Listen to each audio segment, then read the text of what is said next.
эфир темасы призыв, көзге призыв 2024. Ну, иртәгәдән башланды диләр инде. Бүген 30-ы. Менә карарбыз инде. Ничек булау в этом основе того, что этот. Так.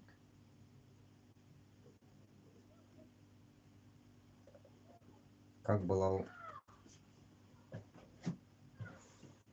Путин основасында. Так.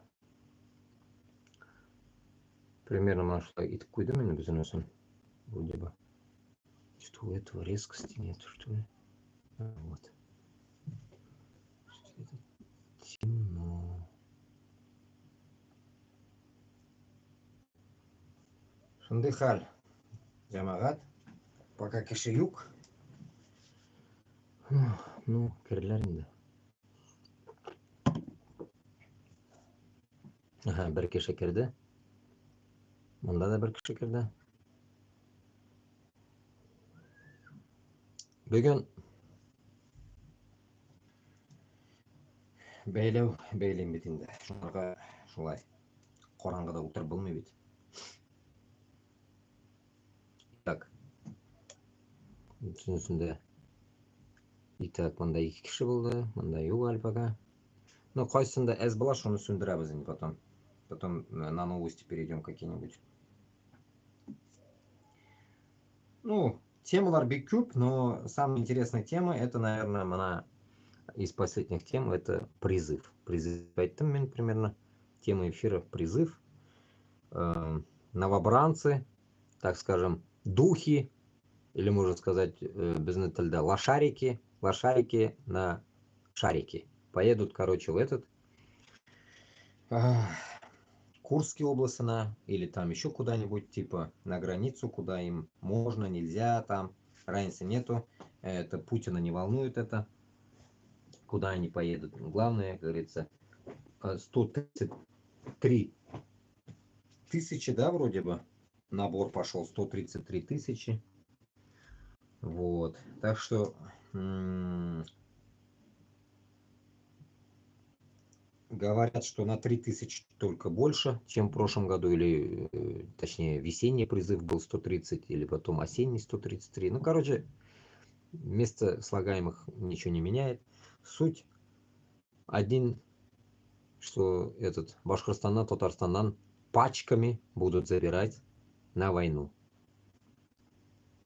Из-за этого, как бы, само собой, мы призываем, чтобы не шли.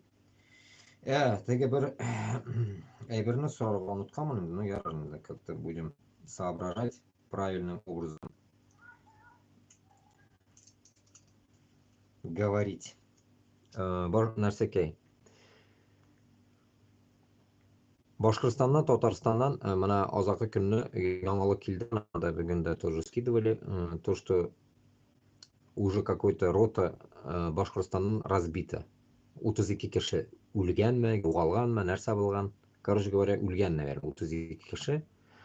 И онда берсенең фотосын да күрдем инде, вроде бы Уфадан ерак түгел.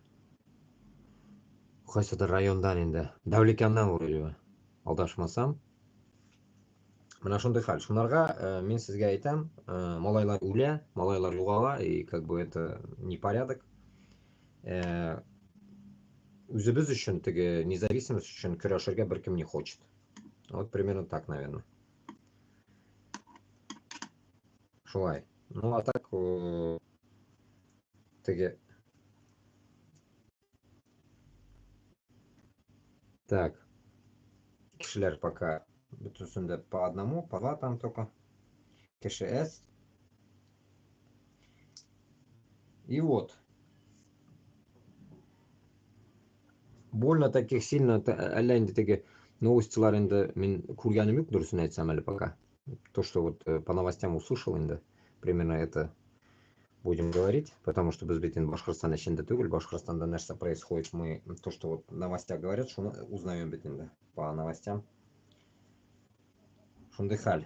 Хотелось бы, конечно, чтобы теге Башкортостандағы, Татарстандағы халық как-то побольше выходили на ТикТок или там, блин, как-то, не знаю, как-то даже, ладно, пусть не подписываются, хотя бы как-то эфир да отырсынlar, что ли, чтобы они внутрь могли заносить какую-то информацию, что, как дальше быть. Сіз теге как зомби іште отырасыз, бір нәрсе оқымайсыз, бір нәрсе білмейсіз, и думаете только вот на войне можно заработать, а на самом деле можно и за границей, как говорится, пожить, пока ничего не зарабатывая, просто чисто оставить себе, как говорится, на потом, да? Хотя бы өзіңні сақлап қаларға.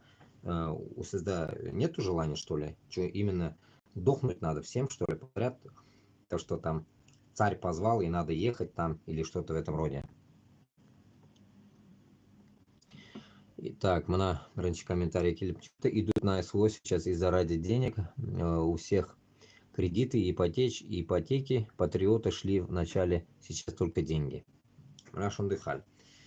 Көріп тұрасыз, это полнейшее безобразие. Если біздің халық мына шулай ақша үшін кетіп бара екен, ул дегені өзіні теге ғұрлығы, өзіні теге татармын, мен башқұртмын деген өзінің тарихын юғалтқан халық кетіп бара.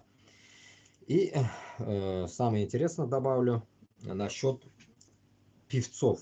Вот вспоминаю, то, что вспоминаешь, он Сулейминде.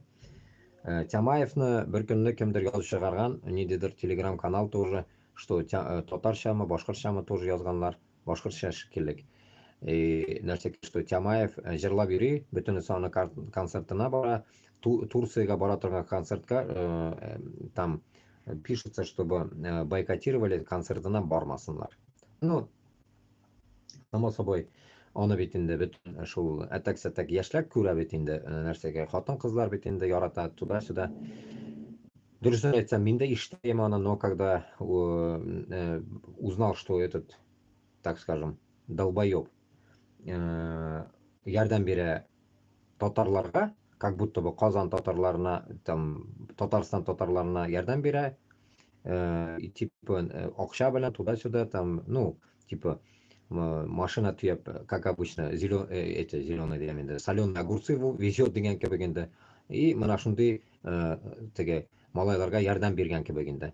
Но бу со стороны нас, да, ведь это называется, это подъебыш, ёбыш Москвы, который как бы подлизывается, лишь бы он пел, лишь бы держался на плыву, как говорится, чтобы его не этот, самого, блядь, нахуй, не отправили на СВО, наверное, блядь, потому что ты хуйнёй страдает уже, он долго об этом делает, меня уже еще, блядь, зимой, наверное, об этом говорил уже, блядь, об этом, что этот долбоеб отвез, раз отвез, два отвез, и Харберн выкладывает и хвастается то, что он отвез. Как теге Оскан райондағы долбоеблар кебегенде, Оскан районда теге Робертоналар бар бит инде, который я постоянно читаю вам, который собирает, блядь, на мангалы, на всякую хрень, блядь, у пенсионеров деньги собирает ауылда. Мына шундай хуйта инде. Но Тямаев как бы жырлап инде, жырлаган акчаларын, блядь, шунда алып барып тыгырга уйлый инде, тыга инде, как будто бы он делает пожертвование, а на самом деле это прямой адская дорожка, которую он пытается как бы замолить, так скажем, но был хальтури, был дегені шул манкурт, который как бы реально бізді татарларына, получается, показывает с этой стороны. Как вот Башкортостанда Хабиров, черт, показывает Башкортостан халқыбызны, мына біздің халықны с такой, так скажем, малай ягындан, енді, как это малай по-русски, пол нәрсеке, как рабов, короче, да, которые сказали свыше, да, быстренько собрали там соль, сахар, там этот, все собрали, все упаковали, короче, и иншигинде түйінлегенлерден жібергенлер ана теге всякие соғышқа енді, как бы давай, все, давай, типа. Но это не так, как говорится, оценивается, поэтому безге ничектор на это реагировать нужно, и эта реакция у нас должна быть такая, ну, само собой, Татарстан или Башкортостанда это невозможно реагировать, а безге больше, наверное, нужно создавать, наверное, какие-то информационные там действия, или там в то же, там вот сейчас мы как-то думаем kishilar mana tegi bir-birimizga tanishib, mana shular kishilar kelib chiqa endi mana jir masalasin там deb men постоянно aytayin bitin jir degani ham bitinda. Mana примерно информационный sug'ish ishlarga kerak bizga. Informatsionniy shu til bilangina bularni sindirishga kerak. Данный момент пока qo'limizda qurol yo'q, bir narsa yo'q, хотя бы til bilan biz sindirishga tejibmiz. Доносить til bilangina. Это мощный qurol, как Qur'onda aytiladi endi, til durust ishlatilsa, u мощный qurol, поэтому мы должны его использовать в правильном русле. Всяких жиршиларга, блогерларга, мен постоянно против был, блогеры, вот эти все, вот эти мозгоебы, которые там танцуют туда-сюда, там и так далее, это дебилизм. Потом енді мұны айтыргам айтмаскам, енді мен енді поверхностно ғана айтам, но меня бұл әйбір ұшамады. Ну, этот Руслан Габбасов, получается, кишилерге оказывается куша, чтобы олар внутри что-то там написали, там что-то сделали, то все. Мен мұны білән келешмейм, потому что бұл призыв к тому, что как Рафис Кашаповлар тоже такую же хуйню мне заставляли делать, чтобы я вышел сюда в Париж, там Эйфелева башня или куда-нибудь вышел, себя показал, и там вышел с плакатом, там «Свобода Татарстана, свобода Башкортостана». Вот таким образом как бы меня пытались заставить. Меня там нихуя подобного. Если хотите, сейчас задам. И таким образом такую тему решил сделать Руслан Габбасов нәрсеге Башкортстанда енді қойдадыр. Ну, бұл іш түгел, мен мұны білән келішмін, мен сізден бір қошанда ондай призывқа шақырғаным жоқ. Это полный отстойник. Бұл мен сізді только бір ай бірге ғана постоянно шақырам. Ресейда бетінде ондай призыв білән юреге болса, мен Ресейде қошан юререйім.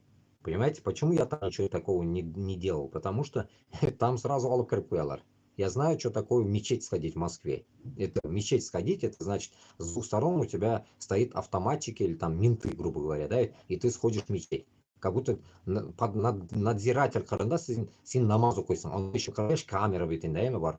И потом шығасың, тоже менты, кіресің менты. Это то же самое. И ондай череда выйти с плакатом, это нужно полнейшим идиотом быть. И в то же время уничтожить, как Алсынова и 80 человек в дерьмо закопать. Самого себя. Бұл іш түгел. Шонарға мен 100 мәрте постоянно повторяюсь, народ должен выходить за границу. Вот кровь из нос, мына білесіз ме, бұл жеңіл іш түгел бұл. За границу выйти, это значит, өзіңні дүнияңны ташлап шығырға керек. Өзіңні дүнияңны ташлап шыға тұрған, ол да шул өзіңні нәпсіңні сындырыр үшін. Потому что у тебя не будет твоей мягкой кровати, твоей мягкой матраса, твоей подушки, твоей любимой ложки, чашки, это, как говорится, башқұрт балы болмаймын да, там, или татар шәкшәге болмай, там, или губадиялар болмай, бір нәрсе болмай, сен шул әйберлерін ұнытырға дейсің. Мына шу дейлі, наверное, мұсылман тілінде джихад дейлі. Вот если мы вот этим моментом, если бы мы воспользовались бы и смогли бы выйти, вот тогда только мы сможем победить это дерьмо под названием узкий мир. А так дома сидеть, чай пить, мен татар, мен башқұр деп ақырып йөрүгә, бұл нахуй. Сабантуйлар үткәзәсез, особенно Тямаев, как вспоминаю, блядь, помню раньше, когда-то еще, блядь, в Норвегии жил, мен аны иштәйем. Типа мында сабантуй үткәзгән, 1 миллионга сабантуй үткәзә, блядь. Куттағыма керек, мол, 1 миллионга сабантуй үткәзә, блядь. Мен просто поражался над его, блядь, расходами, блядь. 1 миллион ол вақытта было, блядь, если и то в то время, нахуй, лет 10 назад полтинник курс был, ну, курс был 8, 100, там, да, это сбой был, блядь, в 15 году, потом резко поднялся, потом спускаться начал, ну, полтинника түшті где-то, или был, да, ведь, курс, реально, или был сада, значит, он, блядь, нахуй, миллион потратил, блядь, грубо говоря, 20 тысяч долларов, короче говоря, да, он просрал просто на сабантуй. Нахуя? И он бы мог, блядь, на эти деньги, блядь, людям просто помочь. Чтобы 1 миллион бетінде, блядь, чахып ташласа, как по-узбекски говорить, блядь, разделить на всех, блядь, столько, блядь, пенсионерам он бы мог бы помочь. Понимаете, это та же бестолочь, которая, блядь, депутаты, блядь, үстігі утырған куттақ башлар, шулук тема, блядь, яши, шулук, та же система, понимаете, та же система, здесь ничего не меняется, блядь, ничего. эти ублюдки со своими концертами, а подобие таких дохуя. Я просто беру за пример. А он дела до хрена. Те же депутаты, те же Назаровы, которые в тот раз говорил, русскую общину тащит и так далее. И потом еще вот последняя новость. Дагестанец он или кто нахуй, Башкортостанда кутак бар мекен анарга, блядь. Он у нас, блядь, в Дагестане узкожопый сидит во главе, а у нас в Башкортостане сидит какой-то дагестанец или он осетин, я не знаю, блядь. Я хуею просто, блядь. Урыслар, осетин, башкортка урын юк, блядь, эшләргә. Башкортлар юк анда, блядь. Онда хуй поймешь, кто, блядь, винегрет, блядь. Но башкорт юк анда, блядь. Или болса да Бадранов один, блядь, и то хз, блядь. Башкорт мол, татар мол, білсін, блядь, кем ол. Поэтому, если мы вот таким образом будем тормозить, дуслар, если мы вот таким образом будем тормозить и дальше будем вот таким образом загоняться, мы ничем не будем отличаться от этого Кореи, Китая, блядь, где коммунизм, блядь, Корея, да, блядь, ничем не отличаемся. То же самое.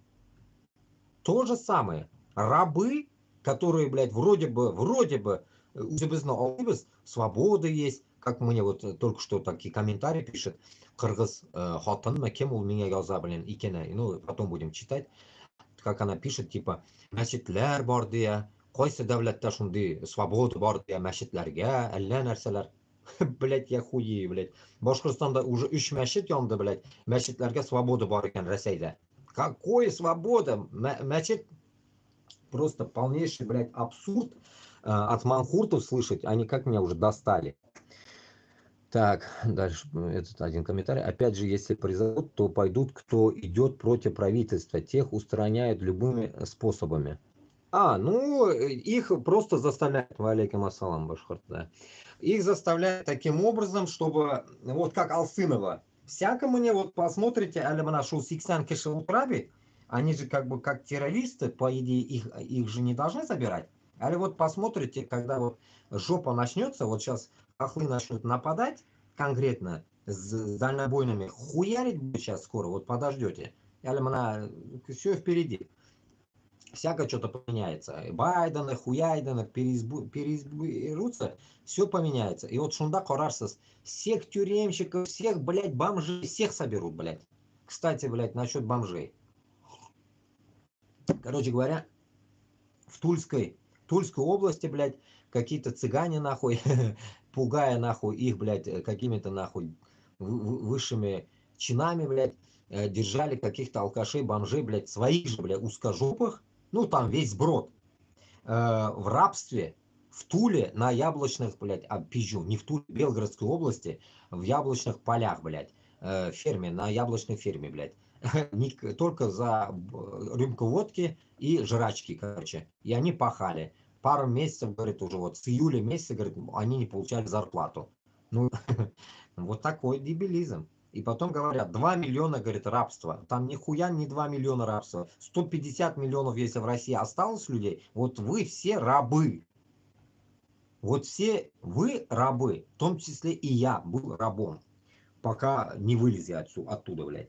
Поэтому туғандар, айтам мен сізге, чтобы вот этого рабства, вот этого дерьма, если нам нужно заканчивать, это нужно, значит, заканчивать всем вместе, а не так, что, блядь, син, блядь, мана, как последний тоже разговор был, тоже от, так скажем, от подписчиков, что мана син Сібір татары, блядь, син әзгене башкача, син Крым татары тоже әзгене башкача, базара нет.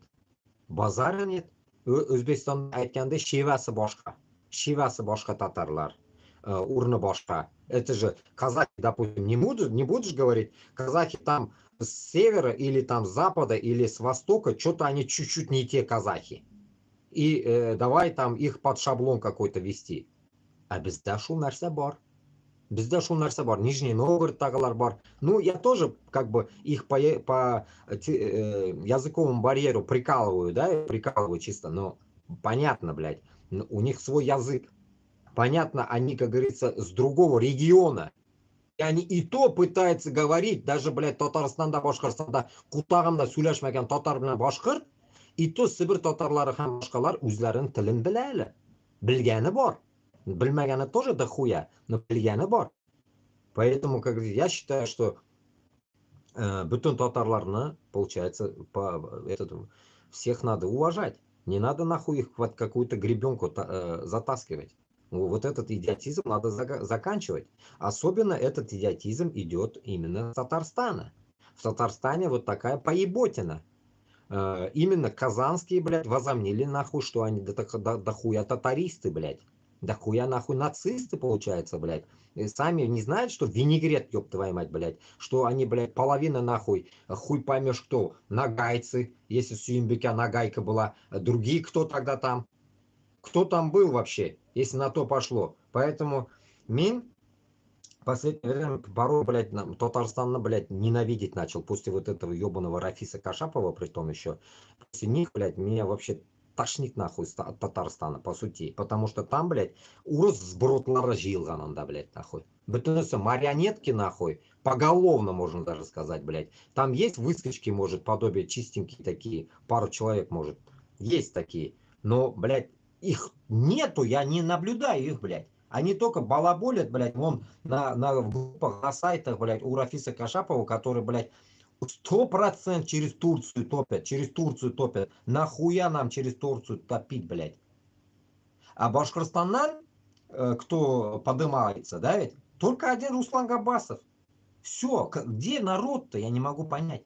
Сібір татарларынан то же самое. Сібір татарларынан тұрған кіші yok.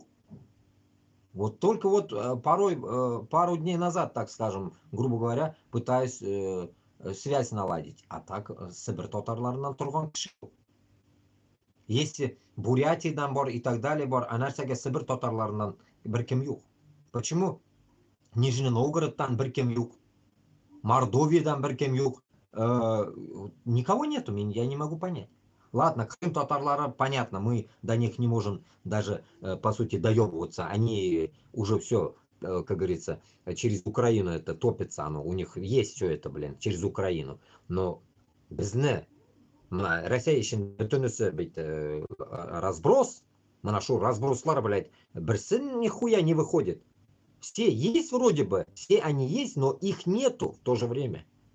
Старики-разбойники одни, блядь, Рафис Кашапов, стариков-разбойников собрал, блядь, возле себя, нахуй. И все. Кто там, что там, блядь, черт голову сломает, блядь. И по ихнему, блядь, призыву 30 лет борьбы, нахуй, 30 лет, блядь. Если 30 лет, блядь, этот борьбы Салават Юлаев ждал бы, блядь, он бы давно уже сдох бы сам. Мимо нашли, вообще он нами был, эверлерный, блядь. Он нами был, нахуй, ожидание, чего ждем? Я не могу понять, блядь. Вот сейчас призыв уже завтра начинается. Вы сейчас, блядь, табунами, нахуй, пойдете умирать, блядь. Просто табунами, нахуй. 133, блядь, нахуй. Это духов, блядь, набрать надо. 133 духов. Духов. Это значит ваши дети, которые, блядь, недавно родились, 2000-х годов. Дети 2000-х годов, как я узбекам говорю, дети Каримова, блядь. Это нихуя. Это дети Каримова. Точнее, дети Каримовның балалары. Это получается дети 2000-х годов, нахуй. Это, блядь, грубо говоря, наши дети. Наши дети завтра пойдут, нахуй, на призыв. Аңлайсыз мы шуны? Yok mu? Значит, получается, 20 ел өзіңнің үстірген балаңны, нахуй, завтра мясорубкаға беріп жібересің, блядь. Охуительно, эми. Мен үшін, блядь, бұл, наверное, было бы, наверное, полнейшее какое-то абсурдное дело, блядь. За какого-то, нахуй, как Цымбалюк говорит, нахуй, бункерного, нахуй, деда, блядь, бункерный дед, блядь, сидит в бункере, нахуй, прижился, блядь, там уже, блядь, как крыса, блядь, последняя, набрал себе, нахуй, всех, блядь, всего там, сидит, жрет, нахуй, чисто, да, и ждет. Хуяс, если кто-то зайдет, нажмет на красную кнопочку, блядь. Вот примерно вот такой тематики, но вы-то, блядь, снаружи, у вас нет бункера, Башкортостана, Татарстанда. Ебанет, блядь, нахуй, с Украины что-нибудь, нахуй. У вас нету даже, блядь, метро. У вас нету, некуда спрятаться. Там Казанда метро вроде бы есть, но и то, блядь, хуйня это, блядь. Уфадан, блядь, не прибегут, нахуй, Казанка, блядь, метро посидеть, блядь, подумать. Поэтому Вы, наверное, ждете, когда прилетать начнет Башкортостан на Татарстанга с Украины. Потом вы будете говорить, да-да-да, НАТО напало, блядь. А сами, блядь, нахуй, не можете понять, что, блядь, нахуй, весь бардак у нас, весь, блядь, вот этот сыр-бор у нас, блядь, находится в этой ебаной, нахуй, Москве. Если мы просто возьмем, уничтожим Москву, у нас все будет нормально. Все начнется, блядь, с нуля. Хотя бы мы тоже, может, успеем пожить, блядь, в свободном Башкортостане, за который мы пытаемся бороться. Почему ССГ, блядь, нахуй, как, блядь, детям это надо доносить, я не могу понять. Вот этот момент я не могу понять. Как раз сегодня такой вопрос был, сегодня обсуждали, насчет того, что кто же, блядь, вот вопрос в аудитории, кто историю знает, давайте зададим. Почему один человек, короче, мне топит то, что, блядь, французы, нахуй, сожгли Москву, а другая часть категории, знаем, мы же знаем, да, что северные Амуры это башкортлар. Казаклар айтты, что еще казаклар да болған ішіне. Получается, башкортлар мен казаклар біздің ата бабаларыбыз барып сігіп Парижге хатлы келгенлер, как северные Амуры. Вот здесь прям они тоже знают про северных Амуров, которые выебали французов. После этого вопрос. Французы до Москвы дошли или сдохли. И в то же время біздің башқұрт һәм қазақ бабайларымыз мында хатты келгенлер бит енді қуып келгенлер. И вопрос, как это все это происходило, это раз. И во-вторых, опять же, та же история происходит на Украине. Получается, опять шел башқұртлар, опять шел татарлар, и еще казак, кыргыз, узбек, таджик, вот эти все идут, так скажем, на заднем плане. Ну, а как будто бы, они же как бы половина легалы, нелегалы, паспорта понабрали, вот эта вся басота идет туда. А казахи-то местные, как и мы, начиная с Саратова и так далее, тоже идут на войну. Таким образом, опять без нахалок. Снова то же самое. И вы не можете это понять, что в 41-м, 45-м что было, в 1812-м что было с этими французами, то же самое. Получается нахуй. Мында урыслар, блядь, нахуй, только рулят. Урыслар рулят, блядь, а мы лохи. И вы не можете это понять, блядь, по истории даже. Хуй с ним, блядь, я не знаю историю. Вот задаю вопрос на аудиторию. Но примерно же мы эти названия хотя бы же мы помним по школе, которые хоть и корявые нахуй историю нам давали изучить, блядь, эти узкожопые, но примерно от этих слов мы понимаем, что, блядь, ну не знаем, кто виноват. Но мы предполагаем, что опять-таки была виновата и Москва, нахуй. Просто так, нахуй, на Москву никто не нападал бы. Значит, она где-то косякнулась, нахуй. Вот и все, нахуй. Да пизделась, нахуй, где-то. Ну, сувала куда не надо, наверное, нахуй. Это царская Россия. И в итоге просто Наполеон сказал, сейчас я вас выебу, нахуй. И приехал выебать. Итог. Кто защищал этих узкожопых? Наши снова. А когда, блядь, нахуй, защищать, блядь, мы нужны, а когда, нахуй, всех, блядь, гастарбайтеров, чмырить узкоглазых и так далее, всех выгонять, нахуй, также говорить, что башкортлар тоже, блядь, нахуй, понаехали, татарлар тоже хуево, блядь, понаехали, они даже не знают, блядь, карту, блядь, России и так далее. Это все дерьмо выливается сейчас до нас, ходят русские общины, блядь, Башкортостана с Татарстаном, и мы будем молчать? Вот мне все комментарии пишут во всех ютубах, везде в тиктоках, почему Башкортостан и Татарстанда нету общины против них, почему нету общины в Дагестане, почему нету общины Ичкерия, почему? Почему нету у нас против этих узкожопых общины? Почему мы должны терпеть? Почему, как всегда напоминаю, какому-то бородатому татарину съездили 4 дагестанцев, дали шапалак. А почему? Где эти 4 дагестанца, которые должны дать, блядь, русской общине шапалак? Где они? Вопрос, блядь. Вот где они нахуй? Вот такие действия, блядь, ваши, да, ведь они дают нахуй как раз ту блядь, ту планку, когда вот, допустим, в армии говорили, если ты себя покажешь, тебя никто не будет трогать, нахуй. Типа, очки пидорасить не будешь, полы драить не будешь, нахуй.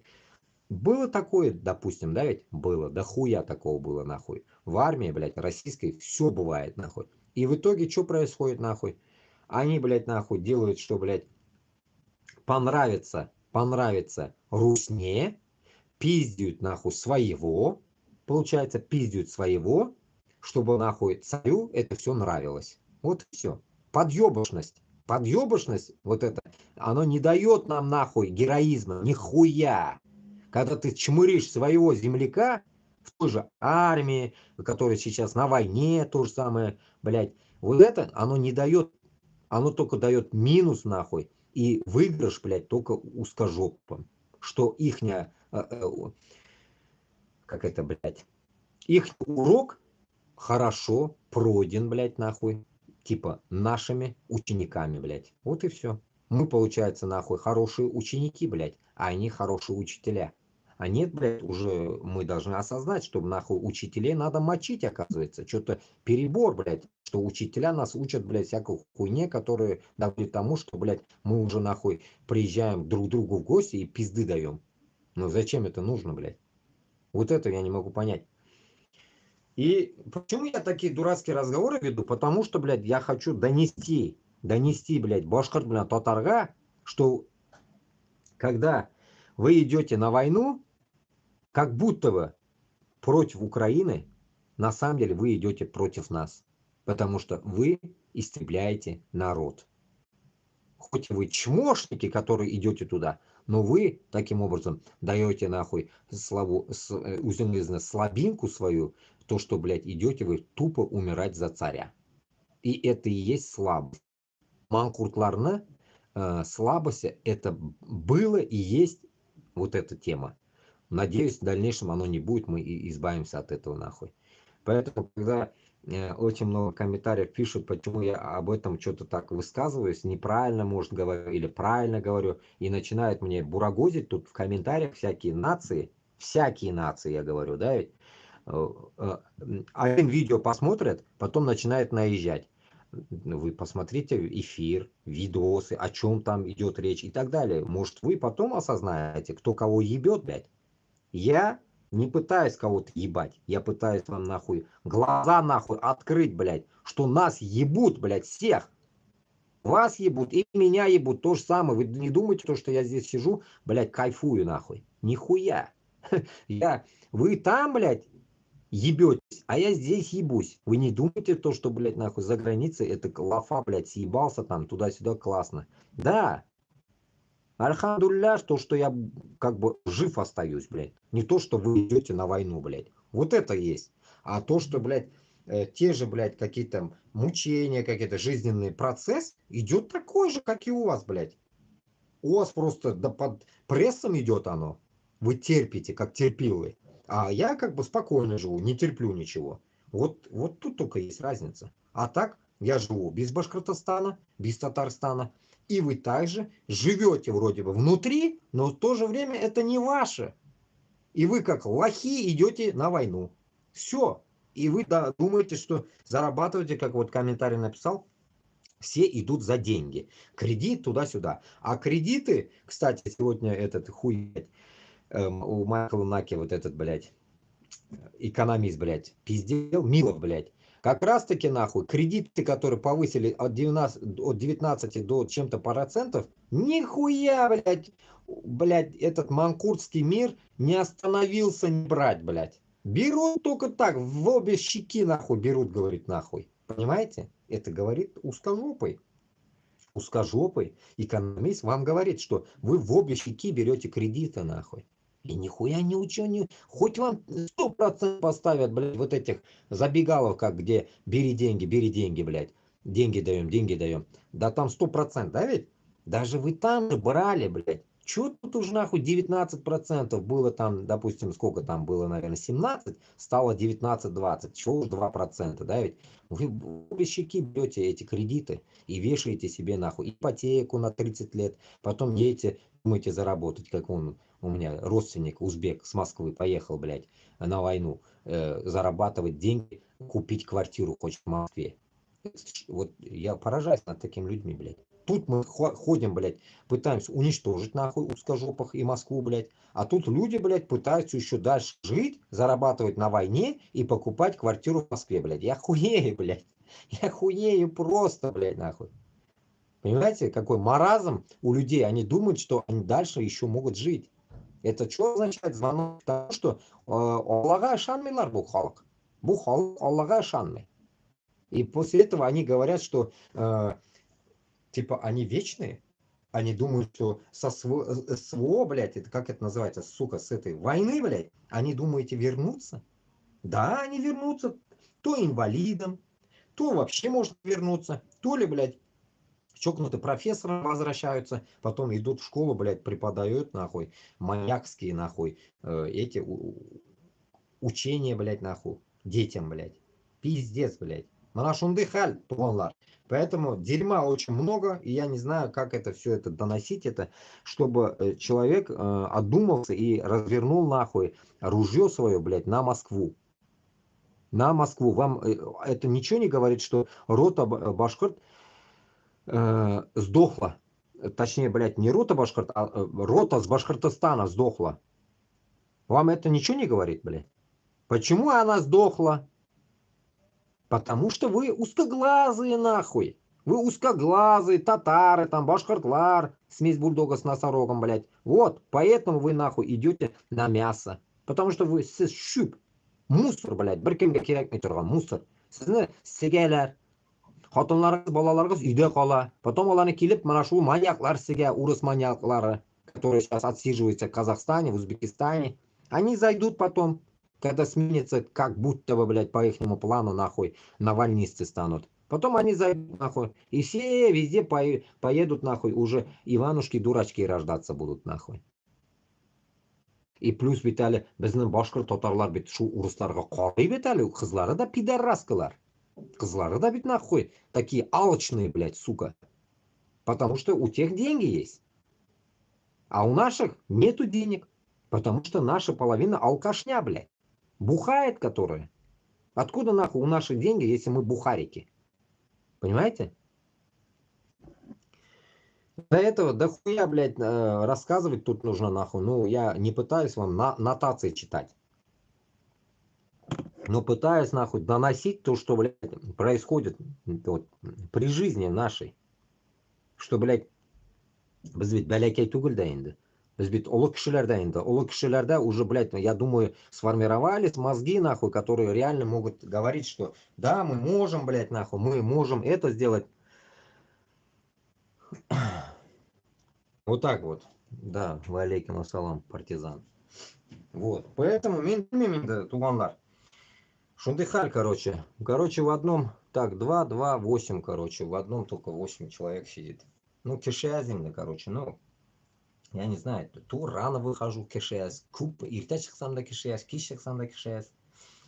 Ну, этот, даже которые подписчики, я так понимаю, не сидят, да, я так понимаю, значит, подписчики даже не заходят. Просто подписались и похуй, блядь. Кто подписался там, что они, зачем подписались, сами даже не знают. Просто подписались, наверное, и все. Неинтересно никому, блядь. А вот зато у Майкла Наки, который просто рассказывает новости, блядь, у него нахуй, когда ты уже начинаешь смотреть, вот сегодня прикольно, просто прикольно посмотрел, блядь. 78 мың кеше уже болғаны шу уақытта, блядь. Сағат 12-ден өткенде мен қобыздым, 78 мың кеше утра. Понимаете, как такая какая, блядь, тема, да? Урыслар ничего этот қарарға яраталар, блядь, новостиларны. boshqirt bilan totorga bir narsa kerakmi naxuy. Onu bilet siganlar mında, sigalar onda tortalar. Bilet allanarsa ishlar bilet. Onlarga bir narsa kerakmi. U yashrisi kelmay informatsiya bilan. U политический informator tugul. U bir narsa bilmay. U просто aytdilar, shuni ishli, molay kebek bilet. Ular molaylar. Yugurdak molaylari. Kütlekler bilet. Более практичный сөз, kütlekler. Урыс кутлякляры, которые просто когда свистнули нахуй, а эти побежали, блядь.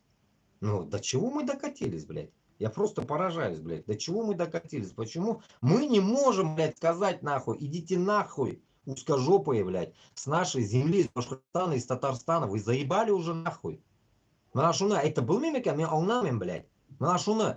Ular aytadilar, нихуя ты, блядь, башкир татар, успокойся, нахуй, как мне эти ублюдки иногда пишут, нахуй, ты на статью заработал и так далее. Да хоть миллион статей, нахуй, какая разница, блядь. Никакая разницы нету здесь, блядь, если вам не доходит, блядь. Надо статья оласыңмы. Ана алсынов утра, 80 киши утра. Файдасы yok. Siz anlamaysiz.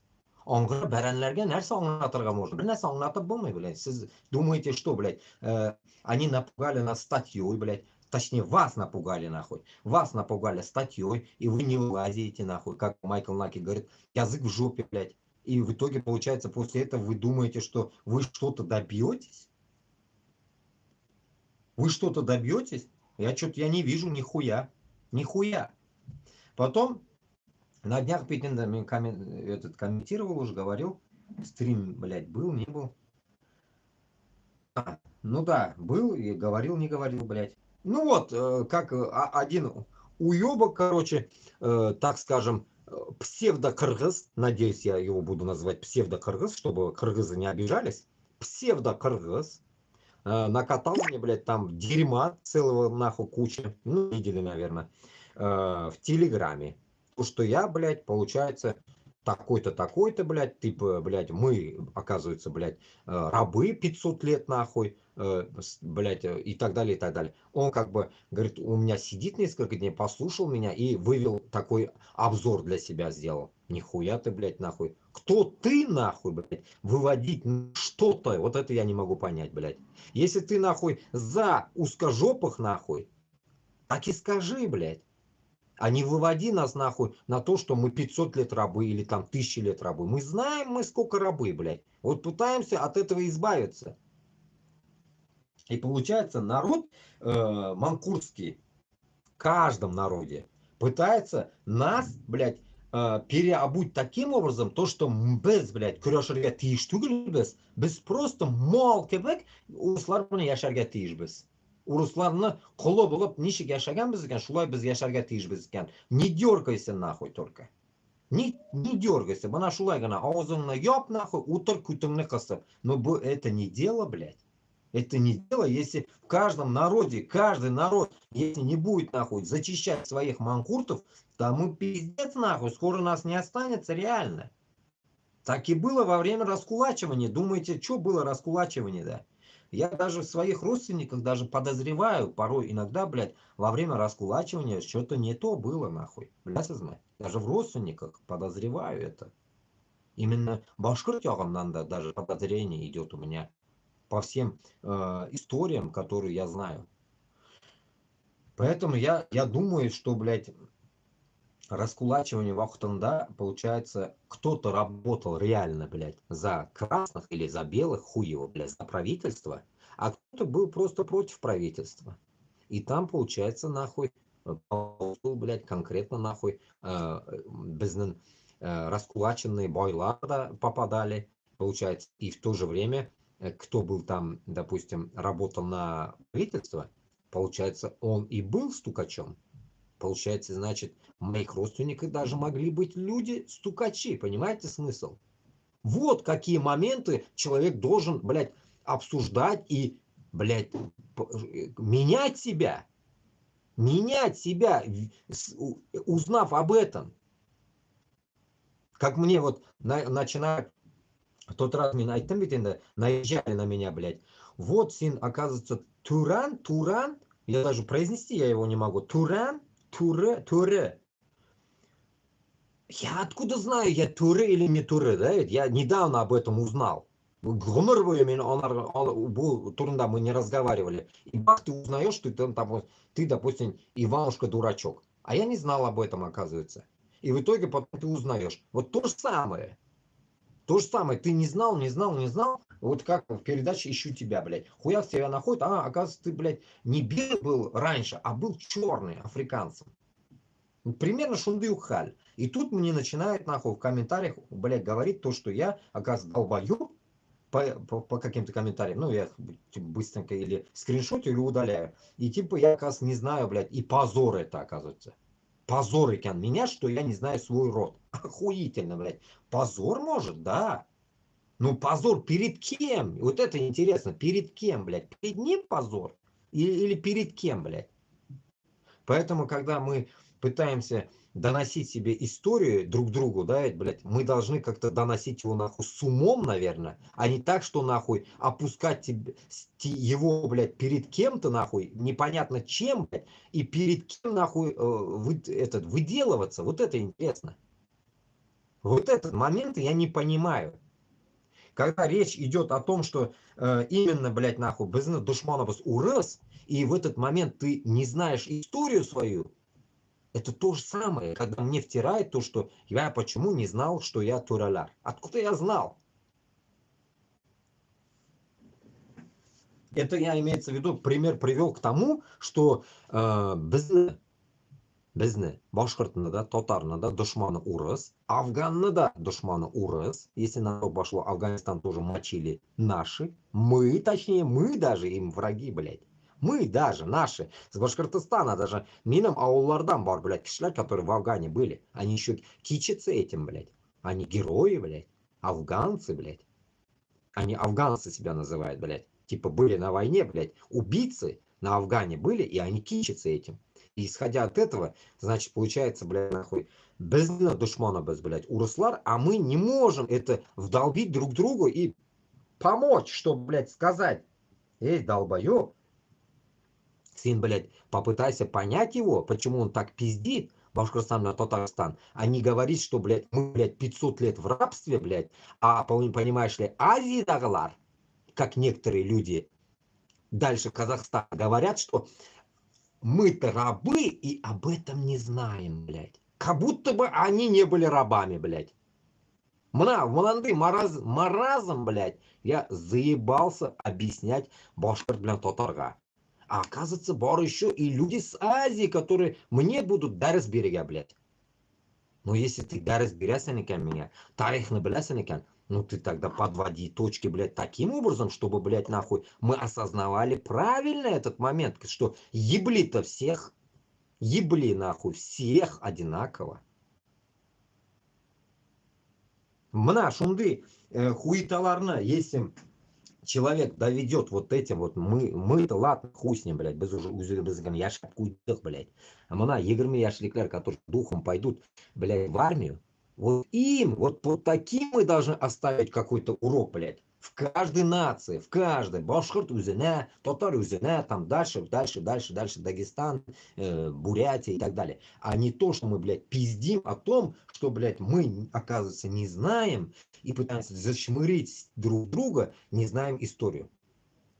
Да, блядь, нахуй, история вся переписана. Мы не знаем эту историю сраную полностью, мы не знаем, что, как дальше быть, что делать. Шунарга, Башкортостан и Татарстанда стоит огромная проблема. Нам пытаются нахуй занести всякое дерьмо, что, блядь, Башкортостан нахуй, не этот, как Руслан Габас постоянно говорит, нахуй не был захвачен, Татарстан только захватили и так далее. Но Татарстан ведь бізді көрші инде. Татарстанны алғаш Башкортостан алынмай, что ли? Если дошли до Якутии, блядь, всех взяли. После этого кто, блядь, здесь, кого взял, блядь? Кто проиграл? Где выигрыш? Кто, блядь, блядь. Поэтому, когда люди начинают обижаться, то, что, блядь, мы с мечом пришли с этими узкожопами, допустим, даже последний раз в Чечню, это получается наш косяк всего народа. Не только наш, одного Башкортостана, Татарстана, всего народа. Что мы Получается, сами подписались в дружбу Русне, блядь, и получается, бош идик.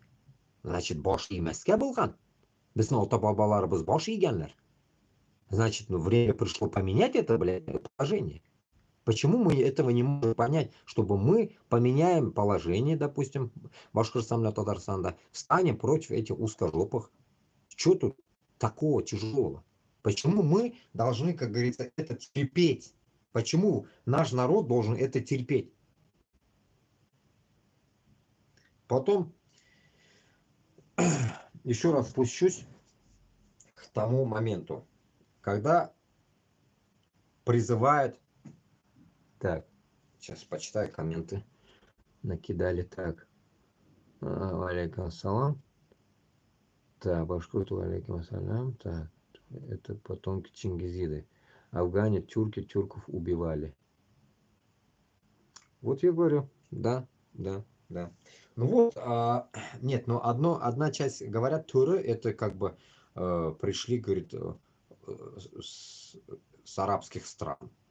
Непонятно, короче. Может, в Казахстане были другие туры, и здесь были еще другие туры.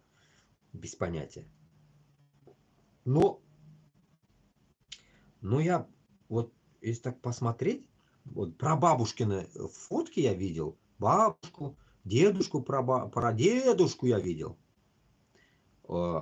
Они у меня узбеки.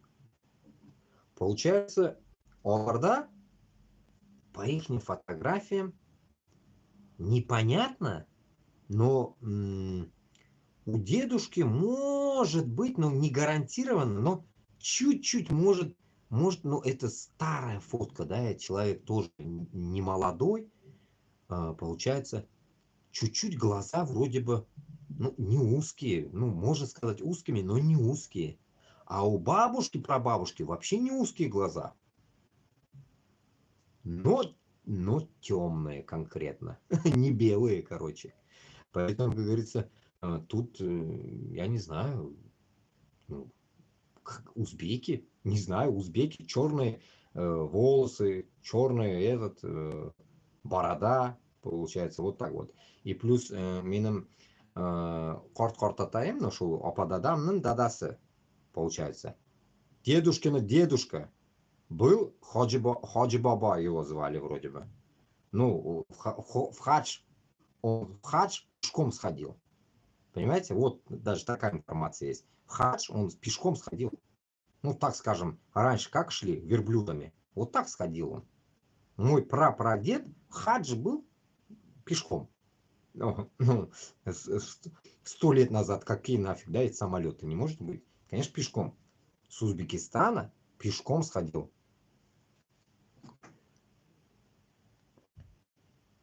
Так, в Казахстане тоже хаджа тура называют. Ну вот примерно так. Бадаха. Жизнь несправедливая штука. А что делать? Ну а что делать? Что делать? Брать меч? Как эти узкожопые говорят, к нам кто с мечом, и от этого меча умрет. У них же это лозунг, блин. Получается, и нам этот лозунг надо вести. Этот лозунг, ихний же лозунг, надо просто перевертыш в ихнюю сторону. Взять и идти на Москву. Это будет, само собой, огромная помощь Украине и нам самим.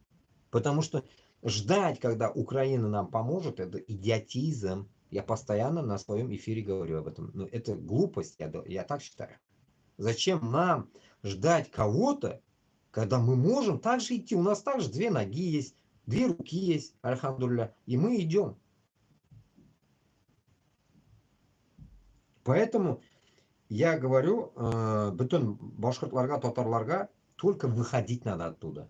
Не надо ничего там, блядь, по стенкам писать, там, говорить там, то, все, это гиблое, это все, это пройденный этап, это идиотизм полный. Вас всех упакуют, как алсына. Ничего не надо там писать, ничего делать. Это полная жопа. Как мне этот постоянно Рафис Кашапов говорил, выходи с плакатом. Да это идиотизм, выходи с плакатом. Ты чё, там весь Блядь, Башкортостан, Татарстан, манкурты живут. Что ты с этим плакатом? Они сами тебе пизды дадут. Ты с этим плакатом выше, допустим, напишем «Путин хуйло». Да тебя упакуют, и там же в обезьяннике сам же Хабиров захуярит тебя, блядь. С каким плакатом выходить-то надо? Ну, тебя сфоткают, закинут в YouTube. И потом вот здесь телеканал «Дождь» скажет, вышел какой-то хуй с плакатом «Путин хуйло». И его упаковали, и больше никто не видел его. Вот примерно вот этот, блядь, призыв, Алла сакласын, киши баласын, мен шундай ішке, блядь, ғұмырда шақырмын, блядь. Бұл идиотизмы бұл, блядь. Это то же самое, что я нахожусь, и мне кто-то скажет, Рафис Кашапов, выйди, пожалуйста, Казанга и напиши 1552, пизда нахуй вам, Москва. Примерно вот так, да? Я вышел, меня, блядь, сам Рустам Миниханов упакует нахуй, скажет, уберите-ка этого татарина, блядь. Скажет, вот так, блядь. И все, убрали меня нахуй, упаковали. Че, не знаете в Казани 6-й отдел кто такие нахуй? 6-й отдел это пизда с ушами называется. Криминал, блядь. Вся хуйня вот эта. Пидоры, короче. Поэтому я не могу понять башкорто-татарных, которые сидят дома. Да вы вылазьте за границу, давайте соберемся уже, ебаный в рот, блядь. Вот, допустим, вас позвали какую-то мафиозную структуру, блядь. Вы что, не собрались бы? Вам пообещали бы деньги и так далее. Ну, то же самое. Но здесь мы не можем вам обещать деньги. Вы хотя бы просто ради Родины выйти можете собраться? Просто выйти за, чисто вот по-мужски выйти, как говорится, за кордон и тут собраться и решить эту проблему. Проблему, как мы зайдем и так далее, решим все вместе. А не там внутри писать какие-то колючки, заколючки, блядь, плакатики нахуй, вешать на шею и выходить. Это полнейший маразм это.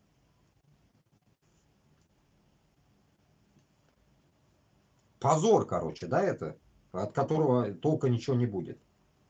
Кстати, к этому как раз пример же сегодня отправили. Вот в Казахстане вышли, 12 человек уже закрыли. Казахстан алга. Попробуй так.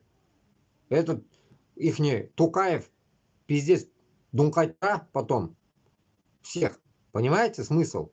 Поэтому я считаю, блядь, это полнейший, блядь, вы Хорагыз хотя бы, что происходит көршілеріңізді, қоны-қошыны қараш керек, кенлімі bo'layotganini білясызlar. А таким образом вы думаете, что услышали кого-то там, Рафиса Кашапова или Руслан Габасов, выйди сам, блядь. Как они говорят, нахуй, партизанские действия делать там. Да, я тоже говорил, партизанские действия делать, сжигать военкоматы и так далее, и так далее. Но это нужно делать нахуй. Не плакатом нахуй на руках. На улице вот так. Если партизанские дела делать, но это надо красиво делать, блядь, чтобы тебя не нашли потом никогда в жизни. И вылезти оттуда нахуй. Как вот та женщина, которая сдала, блядь, точку, где, блядь, в дрищах, блядь, Твери где-то все бабахнуло нахуй на 30 миллиардов, блядь. Примерно так надо делать, как эта женщина. Сделать все красиво, видос снять, работа выполнена, Алга, Башкортостан. Потом вылезти нахуй, потом только это видео выкладывать нахуй. Вылезти и все. Только таким образом. Но этот человек должен этот момент уже быть не в Турции даже, где в Турции одного долбоеба вернули, помните, поймали? А вы должны уже быть в Европе. Поэтому, если такие дела вдруг кому-то захочется сделать, нахуй, вам нужно, блядь, отходной путь найти сперва, чтобы сделать. А не так. Латиф салям. Таким образом только, а по-другому вы никак. Вы не думаете, что, блядь, это так все классно, блядь, нахуй, такие партизанские штуки. Это нахуй, это не СССР, блядь. Это не СССР, блядь, где ни связи, ни камер, ни хуя там. Отстойник был, блядь, древний мир, блядь.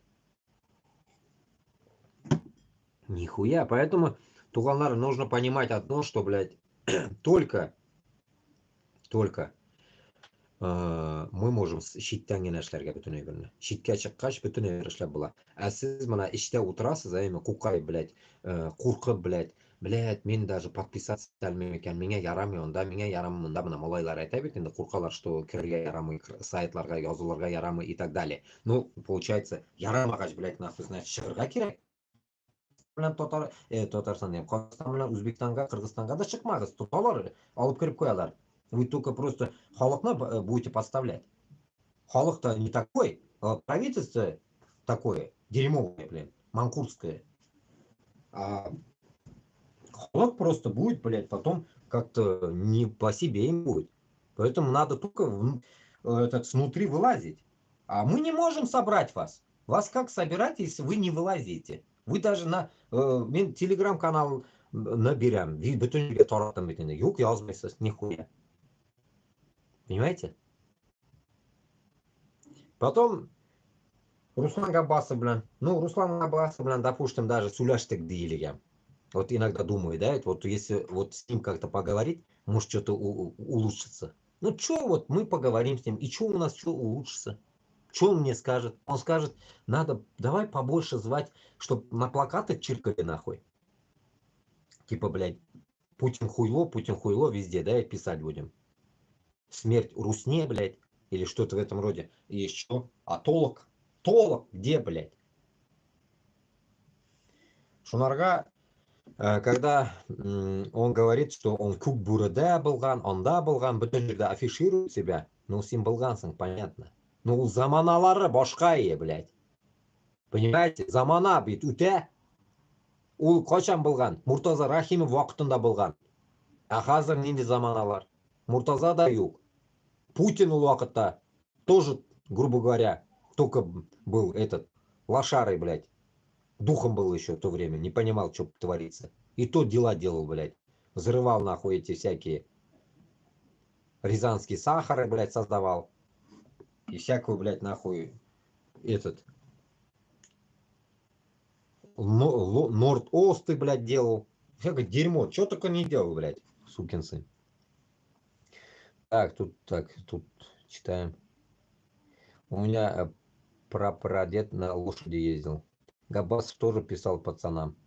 Вот. Абазов тоже писал пацанам. Вот как раз таки я и говорю. Вот эту тему, нахуй, я считаю, это неприемлемо. Пацанам писать смысла нет. Пацанов надо вытаскивать оттуда, если которые реально хотят за свободу. А не так, как те блогеры, которые... Я с блогерами переписывался. Я говорю, вот ты можешь, я говорю, написать мне песню? К кому только не обратился, нахуй. Все отнекиваются. Нет, я не умею писать. Нет, я не буду писать. Вот этот Ян Лира, короче, который поет, он же поет, он даже мне сказал, говорит, не впутывай типа меня в это. А невибенный башкортлар өзләре, блядь. Там они невибенный башкортлар олар. Башкортстанда. А мында, когда ты в дело говоришь ему, блядь, не могут путем блядь. Поэтому я удивляюсь, блядь. А у меня знакомые такие же, блядь. Хуй его туча. И родственники такие всяко будут, блядь.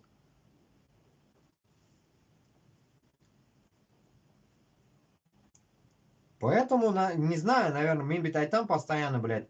Салат Юлаев әлі туылмаған бізде, наверное. Вот в этом у нас загвоздка, огромная проблема, вот в этом, наверное. Я так считаю. Вот такая хуйня. Короче, в одном у меня нету, короче, я вырубаю. В новом, блядь, нихуя нету, наверное, врубим.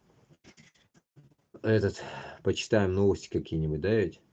Потому что в эфире час уже я, а людей нету. Короче, я его вырублю нахрен. Вот так вот. А тут в двух есть люди, а в том новом нету. Вот 82 человека только сидело, пиздец. Шундыхаль. Давайте вот по новостям пройдемся тогда. Что говорят в новостях?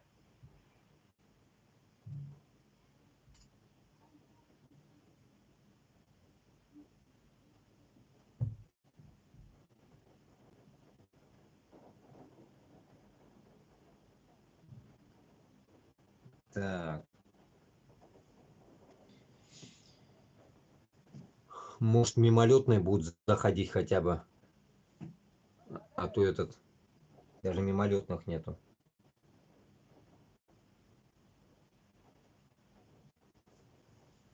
Bizda yomg'ir boshlandi.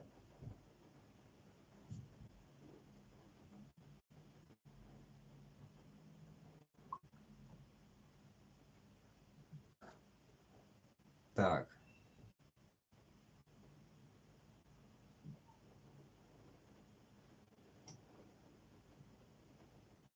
Ну вот, из последнего начнем. Однажды в Башкирии пишет, на ночь вице-премьера Башкирии Алан Марзаев останется в ИВС на улице Шафиева в Уфе.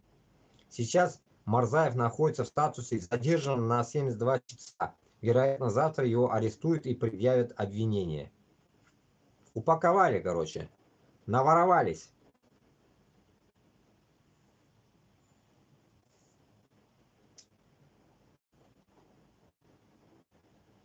И тут этот уебок подписал указ об осеннем призыве. Он начнется 1 октября. Иртагамна. Мы в канун пиздюляторства, нахуй, говорится, с вами решили поговорить.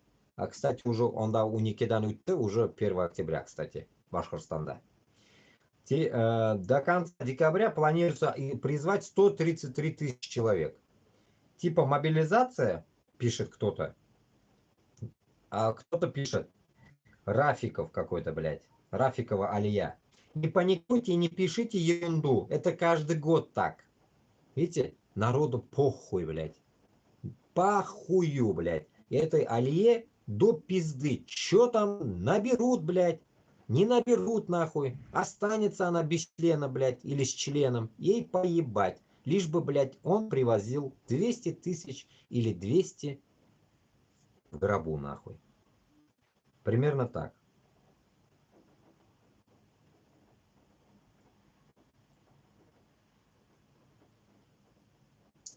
Ну, тут прикол, короче. Куштау Байрам пишет. Холмс, как узнать, что Россия блефует с ядерным ударом по Лондону? Элементарно, Ватсон. Если бы Россия действительно хотела нанести ядерный удар по Лондону, то все дети, жены и любовницы русских чиновников и пропагандонов давно бы покинули бы Британию. Ну, на самом деле, да. Этот уебок Ходорковский тоже, наверное, дёру дал бы оттуда.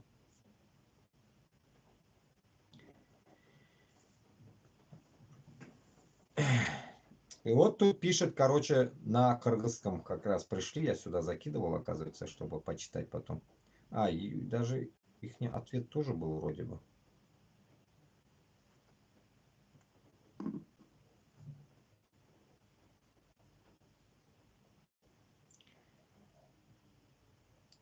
Комментарии тоже почитаем, как раз о котором я говорил.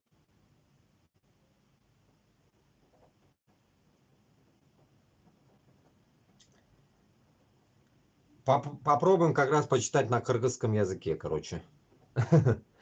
Кыргыз тілінде. Бұл инсан чықынчы баш аламанга чақырып жатат жүзін көрсөтсө болмок. Бүтінісі менің жүзімні көрәсі келе екен. Ну, жүзімні көрәлмейлерін на время.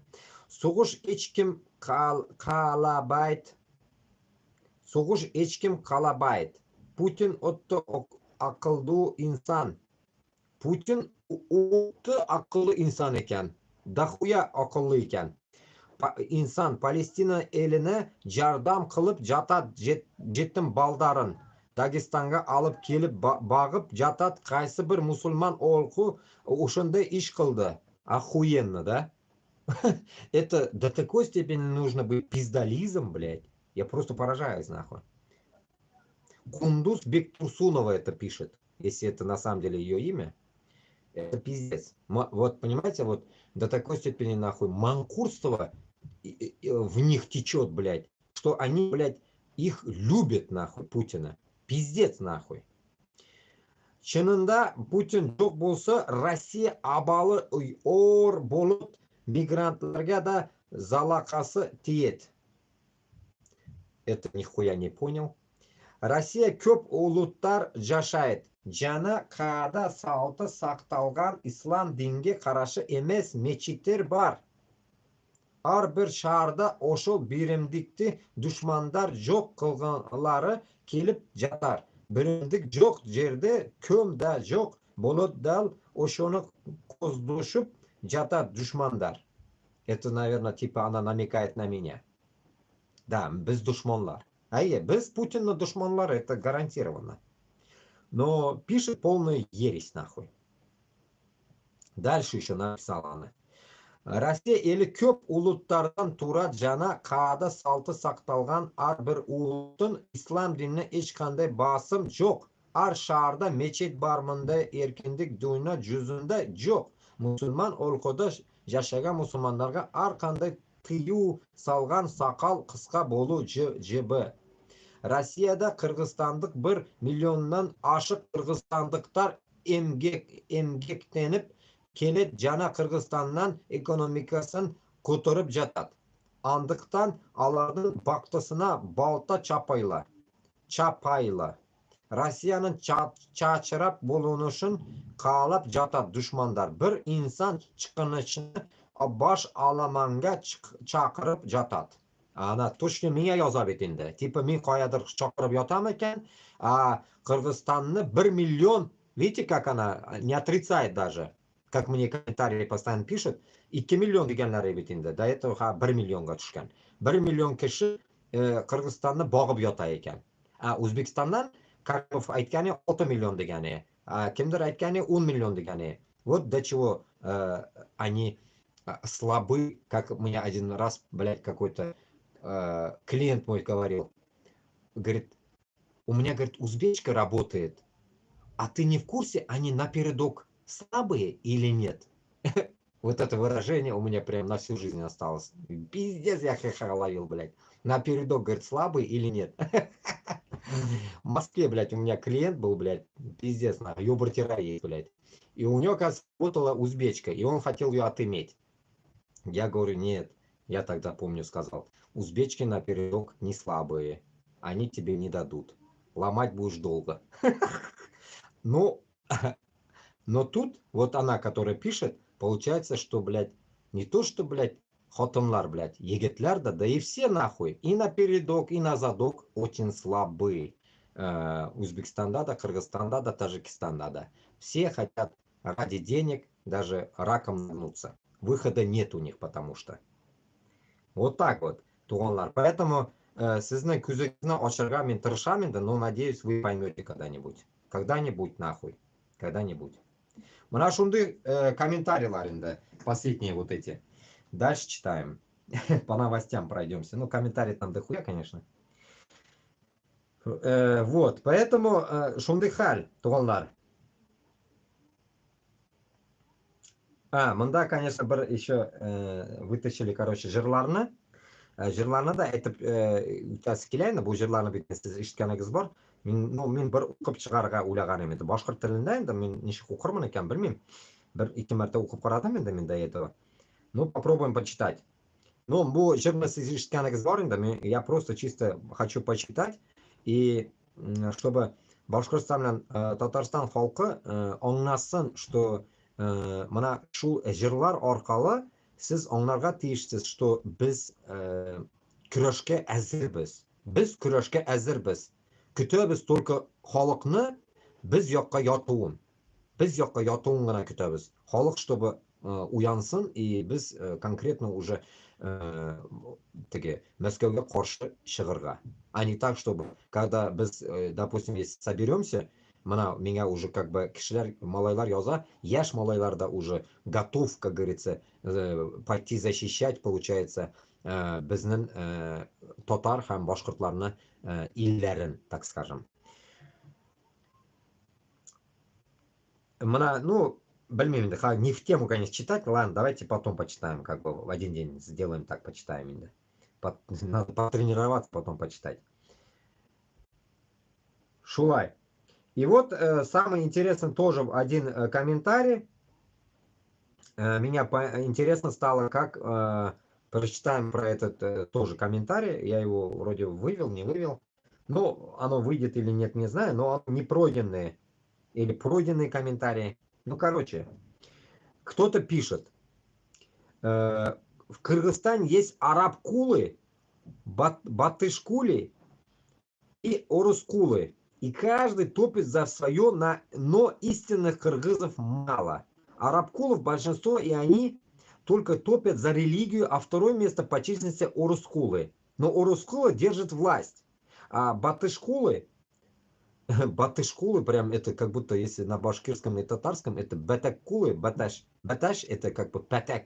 Патак у нас баташ, так звучит, блядь, нахуй. Ну типа пиздакулы, блядь. И эти люди, которые про западных взглядов и ценностей, даже есть про туранских взглядов, бля, все за что то-то топят, но за свое кыргызское дело коснется не найдешь никого. Понимаете как? Хоть один кто-то признал. Что арабкулы, что орускулы вытирают ноги об кыргызские ценности, а сами называют лживо себя кыргызами, и они под маской кыргыза, а сущность далек от кыргызов, особенно когда арабкулы начинают орускулым молча поддакивают, только против не то, что сказать, а комментарии пару строк, а по неудобным вопросам, что касаемо власти или религии, сразу растерзает в клочья, а остатки заключают, обвинят, что ты НПО, хотя многие даже сами не знают, как поддакивать только, да, как расшифровывается аббревиатура богохульник, какие враг народа, предатель, ЛГБТ, шник, сектант, гей, бля, какой еще ярлык не вешали и на какой логике только агрессия, и разумные люди молча живут, покачивая головой, с одной стороны опасаются власть имущих, они могут посадить в тюрьму и сажают по сей день, кто против, а Арабкулы оговорил порядочного чужноватого человека по имени Арстан, Алай и Араскулы посадили, Арабкулы за то, что они не признали Аллаха как вероотступников в самом СИЗО физически убили. Можно сказать, голос истинных кыргызов в ближайшие времена долго не услышим. Они могут хоть сколько называть себя кыргызами, и может и родной язык для многих из них кыргызский, но по сути изнутри они уже по факту не кыргызы. Вот. Очень глубоко написано. Bu нәрсәгә укып чыктым, зашкриншотил. Язучыга инде дөресме юкмы, рәхмәт. Бу как раз таки башкорт белән татарга да относится, блядь, напрямую. Напрямую. Потому что, как я на том эфире говорил, есть кыргызы, которые на Алтае. Полупокеры, блядь, я их называю, блядь. Непонятные нахуй, как говорится, зверье, так скажем, блядь. Которые, блядь, блядь, непонятно, блядь, как они живут, но в то же время, так же, как и в Башкортостане, в Татарстане, топят за Русню. Не могут сказать нет, не могут ничего сказать. А вот в Кыргызстане вроде бы есть адекватные люди, но в то же время, они вроде независимые. Но в то же время 1 миллион работает, как они сказали, в Москве и пытаются выжить. И что тут получается? Вывод какой, по его словам? Получается, он арабкулами называет мусульман. Получается, этот чувак сам непонятно, что за чувак, короче, написал. И получается, он и не за мусульман, ни за урускулов, и не за хз, блядь. Ну, примерно он за кыргызов. Самое главное, за народ он. Шунарга, башкорт, блядь, татарга хочу донести одну вещь. Когда вы говорите, что без, блядь, не будем хиджаб носить, мы не будем никабы надевать и так далее, вот эта тематика, да, ведь, и как вот 4 Хизбут-Тахрир сейчас засунули, и все, наверное, вы радуетесь, то, что засунули сектантов, и вот эта вся херня. Ёк, вы рано радуетесь. Вот эта шушера, которая пытается, нахуй, как он сказал, урускулы, эти людоеды, нахуй, которые топят москвичей, вы не думайте, что всю жизнь у вас будет вот эта имперская, нахуй, рука помогать. Шуны сіз біліп қойыңыз. Рано или поздно перевернется все, и біздің yoqqa придет, как говорится, власть. Мына шу келгенде сіз аңнағыз біреуверні, что сізге тынычлық біз білән болмай. Шунарға қазірдан сізге лучше перечехлиться нахуй. Переобуваться сейчас уже начинайте, пока не поздно. Потому что в виде Тямаевых и еще Салават Фатхетдинова я не ожидал, тоже такая же хуйня. Салават Фатхетдинов тоже топит за, блядь, популярный артист, да, всю жизнь мы его любили. И этот тоже долбоеб старый, блядь, топит за, блядь, войну, блядь. Также и Тямаев, один хуй, как на днях напомнили насчет Элвина Грея. Элвин Грей такой же ублюдок, который против Алсынова топил, блядь. Такая же хуйня. Шунага, исходя от этого, что власть, блогеры, певцы, вся вот эта шушера нахуй должна будет нахуй сгинуть нахуй. Башкортостан, блядь, Татарстандан. Они нам нахуй не нужны. Не нужны. Бізге керек шундай чиста халық, который реально ярата башқұртны, ярата татарны, ярата өзіні жерін. Они ярата ақшаны. Ақша яратуларны біз и с Бангладеша, с Африки можем завести. Ақша яратушылар дохуя дүнияда. Даже непонятно Мексики, блядь, где одни какие-то многобожники там. И там с Бразилии, блядь, всяких, блядь, голожопых. Проблем нет. Но если наш народ, блядь, нахуй, не одумается сейчас, вы нам нахуй не нужны, поймите. Когда вы мне нахуй пишете то, что я решаю за всех, да, именно мы будем решать за всех, блядь. Мы будем, блядь, те, которые Башкортостана, Татарстана хотят вырвать нахуй с рук, блядь, русни, мы будем решать все. Вы не думайте, что мы не будем решать все, блядь. Трегина колык, Аллах верса. Мы будем решать все. И бірінші решение это будет намаз, мусульманшылық, мәшітлер, вот эта тематика будет. И которые топят, особенно, когда вопрос задали недавно, в каком-то эфире Руслану задали 2 чеченца, что ли, блин. Я не досмотрел, но такой дотошные эфиры, да, вот я не люблю такие, блядь, мятные эфиры, да, так говорят, да, блядь, какие-то ванильные эфиры, нахуй, я ненавижу, блядь. Ути-пути, нахуй, салям-салям, блядь, нахуй. Конкретно, блядь, сюда шергай керек, нахуй. Да, нет, давай насай шлибес, блядь. Мына шундай халь. А не так, что, блядь, мына мен, мына күшін баласы елай. Мен былай болсам, былай болсам, былай, блядь. Конкретно дегенде Башкортостанда, Татарстанда бірінші орында ислам боларға тиіш. Бірінші орында, блядь. Как Руслан Габаз говорит, нет, у нас будет демократическое, светское государство, deyapti. Вот эта хуйня, блядь. Это вот с этой вот то, что он написал, точно не складывается. Кыргыз туган язган бекен бізге комментарий. Не складывается. Почему? Потому что такой мир мы уже видим. Казахстанда, Узбекистанда, Кыргызстанда, Таджикистанда с бритьем бороды и так далее. Вот эта вся херня. Мин, как поставил бороду, альхамдулля, сбривать не собираюсь. Получается, значит, Башкортостан, Татарстанда будет такая ситуация, где верховенство будет в религии. Потому что мы будем мусульманской страной. И это не отменить никогда. Чтобы потом междоусобиц не было мусульман и манкуртов или многобожников, сразу нужно обговаривать это нахуй на плыву, когда будем заходить. И я точно уверен, что кто будет топить, пойдет топить за мустакиллик Башкортостана, Татарстанда, но явно там каферов не будет. Если Руслан Габасов до этого считает себя, или он кафер, то ему надо перечехлиться нахуй. Если он хочет, блядь, что-то там менять. А таких дохуя и больше. Башкортада, Татардата, которые тямаки торта, ища и вся вот эта риторика. Поэтому только мусульман республикасы Башкортостана, Татарстанда будет во главе. Вот как примерно Ватикан. Ватикан, да, блядь, рулят нахуй, католики какие-то тоже. Вот примерно такая же тема. Но не в том смысле, что именно будет все там, все строго по религии и так далее. Юг, юг. Вот эта сторона будет нормальная, нормальная. 50-50, чтобы перевесов и туда не было, и сюда не было, как в Афганистане, ебанизм. Нет, я не об этом.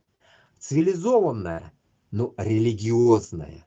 Где нахуй никакой нахуй хуй, блядь, башкирцanga, татарсanga, похую, блядь, который не векает, блядь, ни одной, блядь, нашей женщине, что она в хиджабе в школе, или не в школе, или там где-то еще там.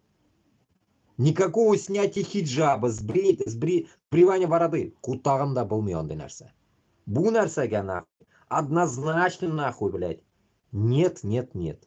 Бұл нәрсе даже не обговаривается. Құрылтай құрылғаш, или там жиында президент сайланғанда, президент 3 жылға ғана, как кірәбет енді, как обычно, да, этим, я предполагаю. 3 жылдан көп болмай ол нахуй. Ол өзінің ішін ішлей. Нәрсеге ислам, религия, bütün нәрсеге қысылуы вообще оны білмей. Не его компетенция это будет. Смысл, понимаете? И это сразу я говорю вот этим всяким хизбутам нахуй, вовчикам сразу предупреждаю. Вдруг есть кто будет потом дальше слушать меня. Вам тоже воли не будет, поймите это. Воля вам будет, в каком понимании? Только в том, что вы будете конкретными, так скажем, ну, жителями, так скажем, жителями. Башкир, татар боларға можешься, мен білмеймін, кто там, блядь, вот 4 татарки взяли, блядь, хизбуты, да? Мы же не знаем, кто там будет хизбутом. Может, узкожопые будут мусульманами, мы же не знаем, блядь. И в итоге, короче говоря, вот эта тематика, она должна быть тихой, чтобы, блядь, шума не наводила. Живите, сколько вам лезет. Рожайте детей, размножайтесь спокойно. Также ходите в хиджабе. Все, вот эта вся тематика будет. Никто никого не будет прессовать. Демократия должна быть вот такой. Как вот в Европе никто же никого не прессует, но прессует в школах хиджабы. Вот самая задача. И вот эту задачу у нас вообще не должно никогда обсуждаться. Поэтому президент в эти дела никогда не будет лезть. Только будет мулла, имам, Мнашул әйберне алып бара. Башкортстанга, допустим, мулла, Татарстанда мулла, Мнашулай, которые реальные, не вот эти всякие шайтаны, которые сейчас рулят, аксакалы, странные продажные шкуры. Их духа не будет. Все будет нахуй нами сделанные нормальные имамы, которые, если даже сейчас где-то учатся, молодые, вот они будут. Примерно так. Бергалин, если он нормальный, мы его тоже будем испытывать. Бергалин тоже сейчас, получается, всякими косяками где-то ловится. Бергалина там долги, говорят, что-то творится у него, у Бергалина. Непонятно. Мечеть никак не достроит этот Бергалин, получается, если он там главный. Какого хрена мечеть не строится? Ну, получается, вот такие Бергалины тоже будут, наверное, зачищаться. Потому что он не оправдал. В манкурской теме он живет. Поэтому bütün нәрсені мы должны будем зачистить. Ни одного Бергалина и никакого Сайфуддинова, или как это, блин, Сафиуллина, блядь, вот этого черта, блядь, 30 лет ему когда-то было, помню. Ну, минем yaşımdaydı группа, блядь, вроде бы. 85 yılga вроде бы. Сафиуллин, не снерсали, блядь, Сайфуллин, блядь, с Казани, которые главные в Казани. У него жена еще казашка. У него жена казах. Каза.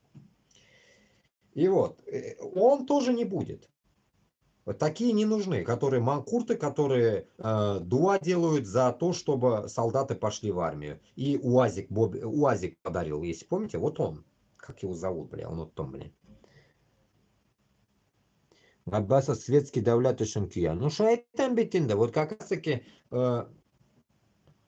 батыс это запад. Батос. Вот, светский давлятны нужно, как говорится, курорга понятно. Но религия не должно быть вообще совмещаться с давлятом. Отдельные структуры.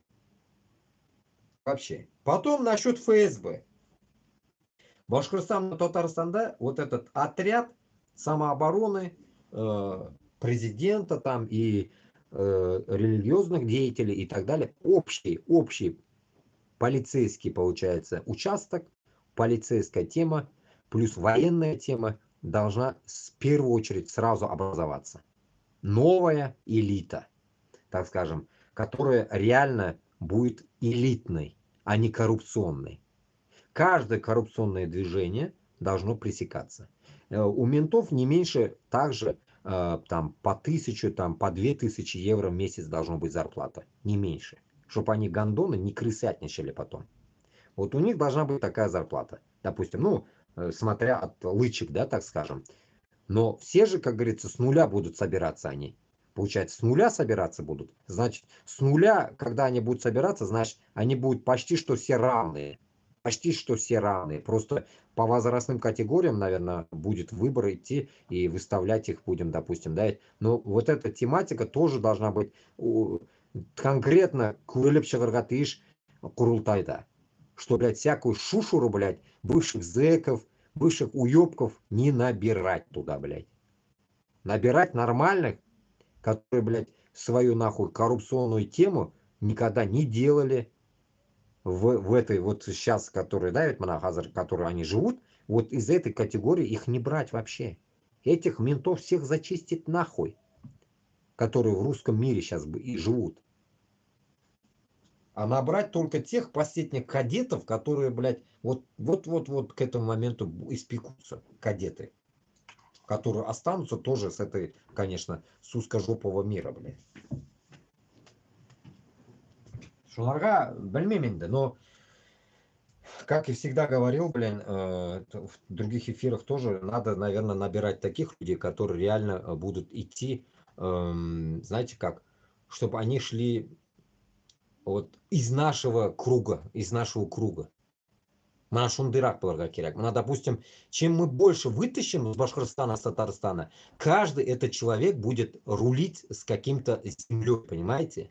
Почему нужны люди? Вы думаете, просто Сулушха наманы?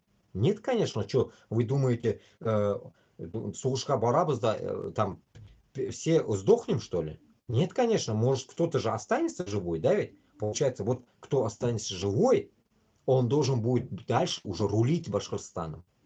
Вот с такой тематикой надо вылазить за границу, а не внутри топить за что-то. Внутри, которые топят, это, грубо говоря, манкурты, которые просто там живут, пока Путин не сдохнет, Навальный придет, там ждут вот этого. Такой тематика нам не нужна. Нам нужны люди, которые потом в дальнейшем по регионам будут распределяться.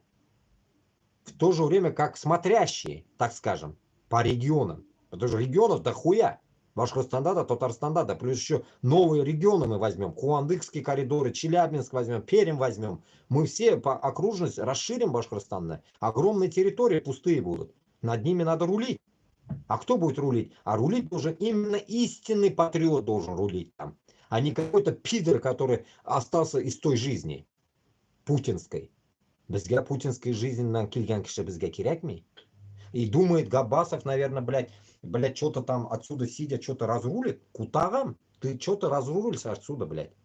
Разруливаться будет оно изнутри все равно, рано или поздно. Поэтому нам нужно подготовить своих людей, которым мы будем, зайдем воевать. И оставшиеся люди, они должны будут эту же доктрину, которую мы придумаем все вместе, должны будут нести народу в дальнейшем. А не так просто, блядь. Просто нихуя. Просто, блядь, если мы будем, блядь, вот он там пиздит, блядь, в Литве, я здесь, блядь, во Франции. Этот, блядь, хуй, блядь, старик этот, Кашапов, блядь, в Англии сидит, нахуй. Штугаль был, нахуй, штугаль, блядь. Вот штугаль, блядь. Плюс этот, блядь, Кашапов, долбоёб, турков еще хочет, блядь, запрягать, блядь. Ну, полнейший Кляузы, кляузы, кляузы, блядь, нахуй. Одни кляузы, нахуй. Кляузники, блядь, все.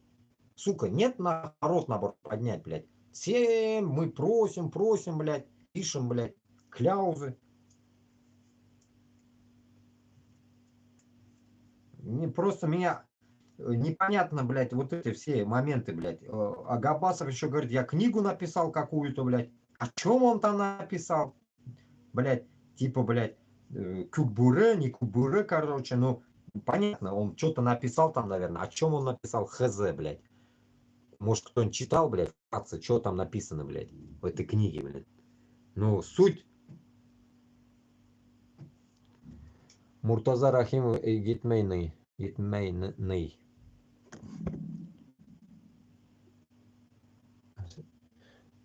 Муртаза Рахимов енді әйбәт кеше ие. Муртаза Рахимовка жете тұрған кеше болмасын да ол. Но, халық үшін біз күйгірге тиіспіз. Бізді ішімізде күйіккен кешелер генә булырга тиеш. Мына башкортым өчен, татарым өчен. Мына карагыз да. Башкортстанда бит инде татар районнары да күп. Ул районнарда бит инде ничек булса да или башкорт була, или татар була. Ну, наверное, бит онда бит инде татарны куйган лучше була. Шунарга татар районында татарны куярга кирәк, чтобы не было опять нацизма какого-то. А башкорт районында башкортны куярга кирәк. Президент куярга кирәк башкортны гына. Чтобы, блядь, ни тебе, ни мне, нахуй, мозга не ебали татары потом, блядь. Уфимские особенно. Поэтому Уфаны кулга алар үшін башкортны гына куярга кирәк анда. Этот шаг влево, шаг вправо, расстрел, нахуй. 3 ел гына утырырга тиеш башкорт.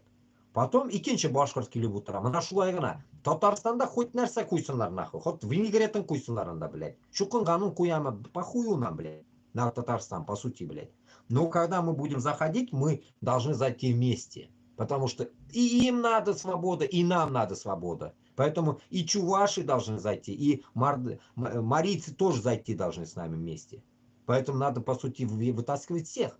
Ну, я не знаю, блядь, за чуваши, за марийцы я не могу же, блядь, всех призывать сюда.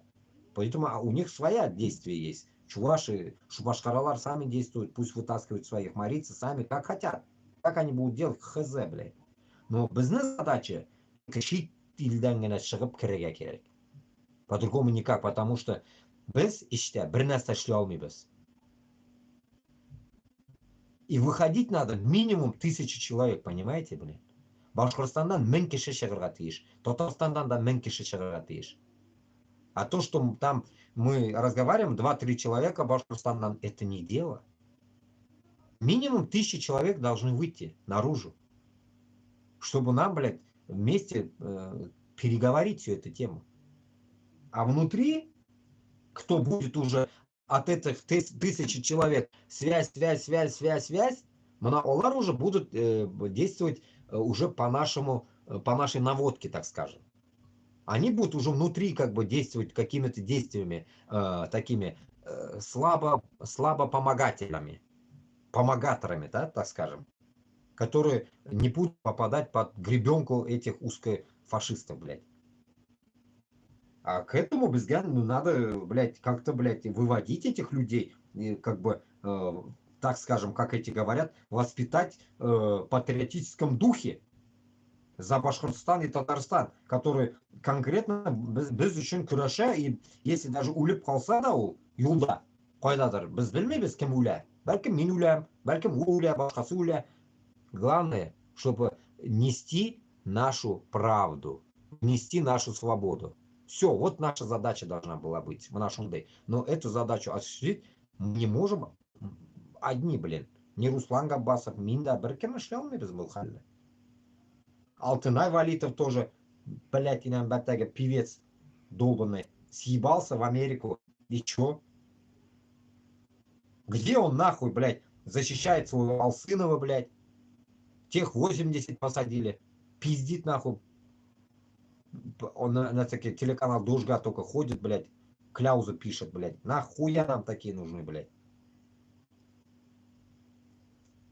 Чё, вы думаете, он, когда мы зайдем воевать, пойдем, он вернется? Да его хуй ты вытащишь уже с Америки, блядь. Он скажет, не, я не поеду, блядь. Давайте вы сами, блядь. как-нибудь потом приеду, когда вы возьмете свободу, блядь. Шунды хальдуслар. Так, отошли от темы, дальше идем. Ну вот, как обычно я говорил, вот подтверждается ранее озвученная информация об уничтожении башкирской роты в зоне СВО. Проект «Ищи своих Башкортостан» за сегодня опубликует просто аномальное количество некрологов. На этот час их уже 32 человека. И это только те, у которых можно узнать из открытого источника информации. Анализ формы, снаряжения и шеврона позволяет предположить, что разбита была рота из новосозданных добровольческих хабировских башбатов, башбатальонов, башкирских батальонов. Вот семья. И вот чувак здесь один. Давлеканова, вот да. Булатов Марсель. Пиздец нахуй. Давлекан, село Старокурманкеево. Ну, я не был там. Но в Давлекане раньше был. Но пиздец. Пиздец. Молодой инда, манка, манда, блядь, Сузюк. А, вот дальше. А, да, как раз к ним зашел. Вот дальше, манда. Ну да, Лоховская, блядь. Сальманов Рамис. Бобылев Федор. Мана. Пиздец. Ярмухаметов Альфред. О, Стерлитамак. Деревня Бегняш. 85 елга. Заебись. Фаниль Гафаров. 68 ел. Зырянов Михаил. Благовещенск. Ну, уже всякие марийцы, наверное, пошли. Краснокамский район. Владимир Амиевич. И самое главное, блядь, Урус, а фамилия хуй поймешь. Дядя Гриша Мана Ишимбай.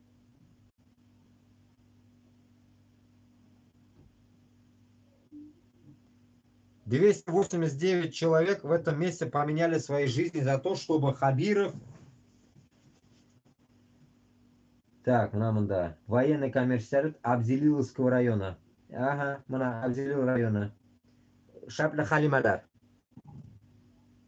Продолжал сажать всех, кто ему не нравится, грабил природу, республику, уничтожал башкирский язык, отправлял огромные доходы в Башкортостан для обеспечения богатой и сытой жизни москвичей. Ну и, конечно, чтобы не забывать избечь себя и свою жену из мафиозного клана. Общая численность убитых в Украине превысила 3000 человек. И последние 2000 набрали только в этом году, который еще не закончился. Мы уверены, что к Новому году еще 1000 прибавится. Башкортостан продолжает занимать первое место по количеству погибших в России. И это показатель, например, в Москве даже 1000 нет. А живет там 5 раз больше жителей, чем в Башкортостане. Это показатель того, какая в Башкортостане бедность, что люди идут зарабатывать, убивая людей. Показатель тупости башкортостанцев, особенно башкир, потому что большинство погибших из-за Уралия настолько глубоко и покорно народа мы еще не видели. Мы, если честно, в ахуе. Вот еще 8 идиотов на картинке из Абзелиловского района решили подзаработать деньжат, убивая жителей соседней страны. Заодно удивляемся алчности башкирских женщин, которые готовы обменять своих мужиков на пару миллионов. Как нам известно, у многих мужиков из-за Урала уговаривают и отправляют воевать именно их жены. Учитывая, как быстро сейчас обнуляют в Украине, то, скорее всего, мы увидим их в списках нашего канала уже до конца года. Всем пока и до встречи в конце следующего месяца. Рахат дунья, айме. Получается, как я постоянно говорил, блядь, минем хотында битин шундил, блядь, халиштады. Приезжай, 200 тысяч будешь зарабатывать. Да я пошла нахуй. Я развелся. Итог какой, блядь? Абзелиловский район Насеккенлер, полный рост, кишесі кеткен. И мында 32 битінде обнуление роты, которых, ну, дохуя не перечислить тут, блядь. Вот, блядь. Кугарчинский район, Бирский, вот, блин, Заеров, вот, блин, Учалинский район, Абзелиловский, Егермодур Тяшлик, пиздец, блядь. Мишкинский район, Нефтекамский, Мишкинский, Салават, город Салават, Кармаскалы района, ну вот, Татышлинский район, Татышлинский, Благоварский, Мына шундай хәл, туганлар. Мына бөтенесе кайдадыр калганнар, и самое главное, алар әле күмелмәгән. Шунда калып киткәннәре бар бит әле. Сез уйлыйсыз, алар мына монда это перечисляется те, которые типа родителям вернули. Ну, как бы целые трупы, а которые на запчастях. Вы думаете, что запчасти собирают там? Башын, кулын там? Нет, конечно. Алар анда калып китә. Поэтому мин белмим, нәрсә өчен башкорт белән татар үлеп китә. Шунда мин аптырыйм вообще. Вот это просто идиотизм. Вот Зилаирский район, Учалинский опять район. Яшь малайлар. 34 яшьлек мына Нефтекамский. Вот так вот, туганлар. Поэтому настоящие пыточные для российских военных в Нижегородской области. В разрушенном здании на территории штаба Мулино, я был там.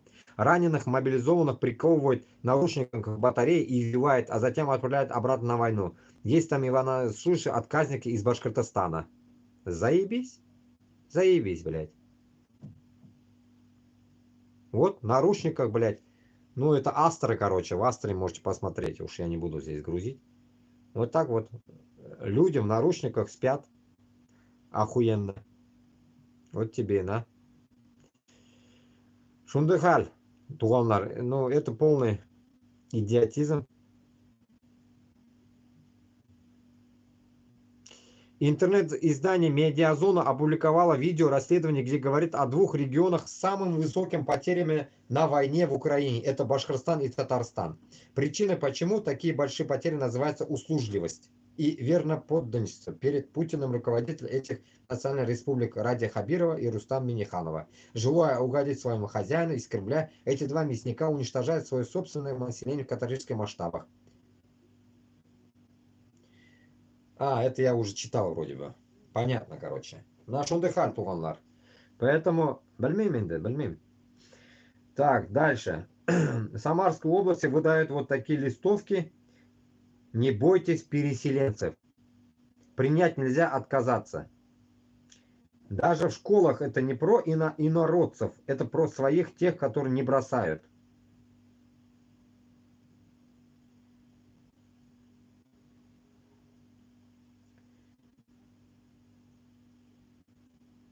В Узбекистане суд отштрафовал на $534 учительницу, избившую ученика 6 класса. На днях только говорили на 260 евро, а сейчас уже 534. Ну, пиздец, нахуй. Там, блядь, зарплата-то, блядь, это 6,8 миллион суммов, блядь. Зарплата-то в Узбекистане, блядь, от силы, блядь, наверное, сука, я не знаю, блядь, 3 копейки, блядь, месяц. А тут, блядь, еще 534 у нее нахуй содрать решили. Охуеть.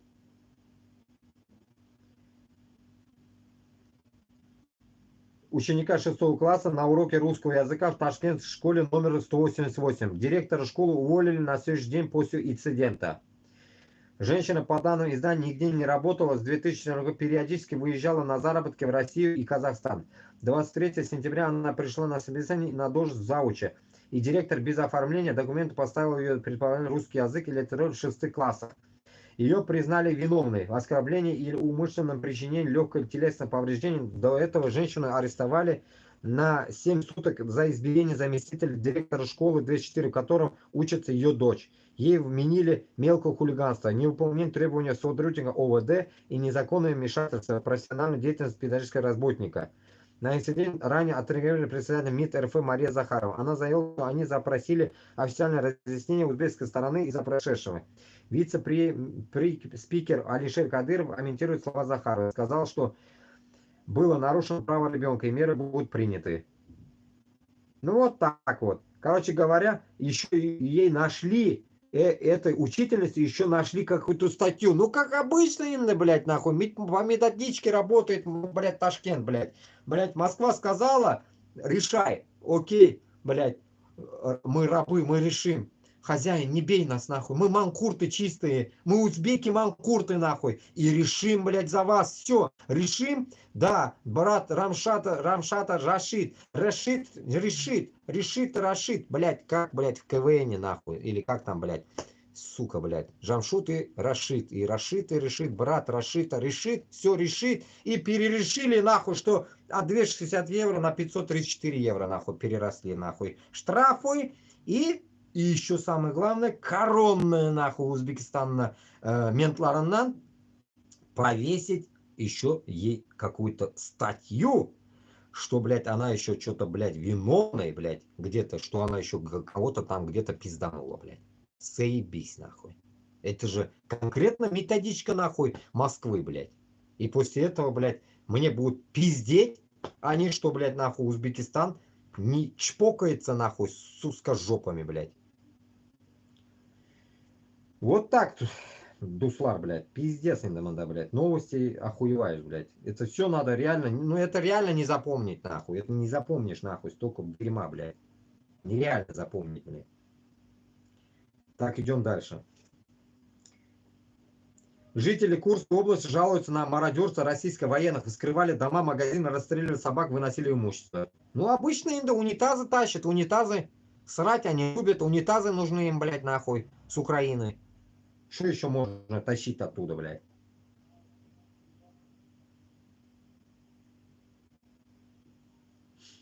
Баймакское дело — наказание для башкир. Власть показывает и другим народам, чтобы они боялись и не рыпались. Это вот это Леон, Айгуль Леон высказала. Ответ Ткачуку: нацизм русской общины и Рамзан — защитник ислама. Андрей Ткачук: русская община, Рамзан Кадыров — русский нацизм, северный человек, скинхеды, Кавказ, басурмане, вся хуйня, короче. Ну, это надо смотреть, я не смотрел. Так, это понятно. Ага, вот интересный момент из Казани. До 7 лет лишения свободы грозит студенту из Казани за ненавистные комменты в ТГ-канале, который он писал. 17-летний парень в одном из комментариев сравнил одну из наций с животными и заявил, что они заслуживают смерти больше свиней. Помимо этого, юноша публично разорвал флаг РФ в присутствии нескольких человек. За надругательство над флагом ему грозит до 1 года лишения свободы, а за разжигание ненависти до 6 лет. Парень вину уже признал, скоро ему вынесут приговор. Пиздец, нахуй. Запрессовали. Он жиди яшликны. Жиди елга. Шыға 24 яшында шықса әлі. Тірі ондан. Зиндандан. Вот до чего докатились. Мына туылмаған балағыз уже зинданда отыра, туылғаны 19-20 уже соғышқа кетіп бара. Заебись, нахуй. Дети 2000-х, нахуй.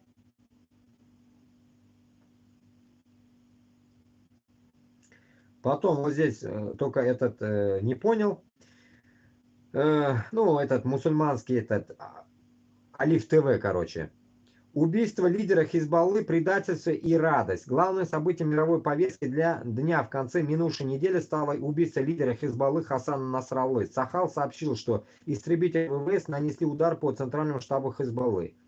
Тем самым какой-то вот тоже непонятный чувак радуется, то, что ебанули его. Непонятно, нахуй. Получается, эти радуются, что шиитов ебанули, эти сунниты. Что я не могу понять, блядь, что за война там, нахуй.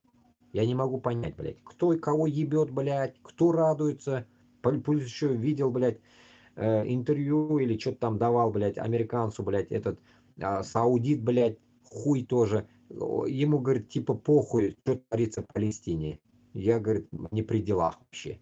Охуенно, блядь. Все отписались, блядь. Моя хата с краю, блядь. Араба не признает, а тут весь Дагестан или там еще кто-то топит за то, что Палестину то этот убивает, плачет наши там, и Башкортостане, Татарстане то же самое, блядь, бардак какой-то там смерть Израилю, там яхудам нахуй искали, блядь, в этих, блядь, дагестанцы в турбинах самолета, блядь, в Дагестане. Это что за хуйня, я не могу понять, блядь.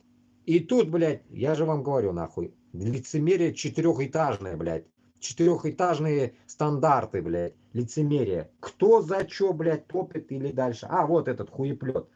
Меня не волнует палестинская проблема. Наследный принц Саудовской Аравии Мухаммад бин Салман заявил в беседе с госсекретарем США Энтони Блинчик, сука, бля, фамилия слабит, пиздец, нахуй. Что палестинский вопрос его лично не интересует, об этом сообщает американское издание. Но в видосе он дальше говорит, что меня оно, говорит, не интересует, типа ему похую, а вот мой народ, конечно, говорит, тревожится об этом. И как бы вот народ мой тревожится, сказал. Вот так. Понимаете, получается, значит, это тоже хуеплет, нахуй, получается, диктатор. Если он, получается, ему похуй, народу не похуй, понятное дело, это то же самое, что получается, значит, где-то там, допустим, в Нижнем Новгороде мочили бы татар, узкожопые нижненовгородских татар или сыбір-татарларын, а Татарстан с Башкортостаном сидели бы, да, наша хата с края, мы ни при чем, да, нормально мучат, ну ничего, это вот татарские эти хизбуты там или кто они там, там Хезболла там или там Татар-Булла, короче. Татар-Булалар, ну ничего, выебнулись против хана, блядь, нельзя было нахуй. Мы же манхурты, мы ничего не можем делать нахуй. Нельзя, вы чё, блядь? Вот то же самое, блядь, нахуй, в арабских странах, понимаете? И после этого, нахуй, нормальный, адекватный человек на это как должен смотреть? Башкортостан, Татарстанга, мин онгнамин. Вы же то же самое делаете с Украиной, блядь. То же самое. Плюс еще уничтожаете сами себя, блядь, суки. Сами себя же вы мочите. После этого, как вас нахуй не понимать? Я вообще не могу понять, блядь. Получается, нахуй, Хазар примерно могу только раскидать одну вещь. Что рано или поздно, до прихода Махди у нас земля поделится на дохуя групп, мне кажется, блядь. На дохуя групп. Одни нахуй будут нахуй сунниты, одни будут нахуй вот такие манкурты, другие будут шииты, блядь, бегать там, блядь, как засранцы, блядь, по всей, блядь, нахуй своей иранской степи, блядь. Одни будут нахуй узкоглазые китайцы, нахуй там, блядь, орудовать там полземли, блядь. Вот такая нахуй шайка пидорасов, нахуй, мне кажется, блядь, дальше больше будет жить здесь. Вот эта шайка пидорасов будет нахуй на друг друга нападать, как в диком мире. Ну, как бы оно будет 21-й цивилизация, век-то будет 21-й, но до тех пор, пока какая-то сука не ебанет атомные бомбы. После атомной бомбы, нахуй, останется как раз-таки те копья, нахуй, если еще останутся, блядь, какие-нибудь, нахуй, инструменты, из которых можно будет эти копья сделать, нахуй. Получается, у нас будет, нахуй, вместо трусов, блядь, нахуй, обмотанная, нахуй, мешок, блядь, нахуй, какой-нибудь, нахуй, если и то этот мешок останется. Листья, нахуй, бамбука, блядь. В жопе, нахуй, конечно, бамбук будет у нас тоже, блядь. Вот так. Примерно вот так мы будем скакать, как Чингачгуки, нахуй, будем скакать, нахуй, по степи, нахуй, потому что там будет степь реальная, нахуй. Голые горы, степи. Никакого еды не будет, и жрать будем друг друга, нахуй, животных тоже не будет. Примерно к этой тематике мы идем. Вот в этот момент, нахуй, представьте, и друг друга не будет колышет. Что произошло, кого, за кого, блядь, син-татарма, башкортма, там не будет уже ебать никого, блядь. Будет огромный голодомор. Вот примерно такая хуйня будет. Но это, конечно, я утрирую, конечно, в данный момент, но суть всего этого дерьма, оно к этому шло и идет. Может через 50 лет, может 100 лет, ну, по крайней мере. По крайней мере, вот примерно такая тема. Шунарга, чтобы вот этой хуйни избежать и остановить это все дерьмо, Башкортостана, Татарстанга, Чечняга, Ингушетия, бүтін, блядь, Дагестанга нужно просто отделиться. Отделиться и создать, как говорится, отдельные ячейки, чтобы мы сами уже могли решать нашу свою судьбу. А не какой-то странный маразматик, который пугает всех, блядь, кнопкой и так далее. После этого мы, блядь, ничем не отличаемся от этой Палестины. Ничем, блядь. Мы заложники Мы заложники этого Башкортостана с Татарстаном, просто занимаем место нахуй. Может, наше место уже кем-то занято оно. Мы занимаем просто как арам томак. А если мы, допустим, сейчас это поняли бы, вот сейчас, вот как я уже говорю, мы поняли бы это и начали бы действовать против Москвы, то мы, блядь, преуспевшие были бы. Мы уже были бы на коне, так скажем. Эсгина поляжет, хуй с ним, блядь, там 5-10 тысяч человек ляжем, но зато, блядь, другие останутся. Другие останутся, которые будут жить на свободе.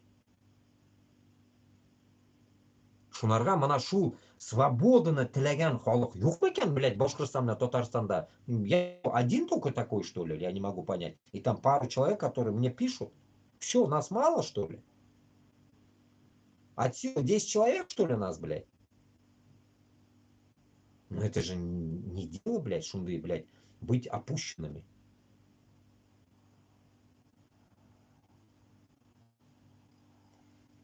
А опущенность идет, знаете, от чего?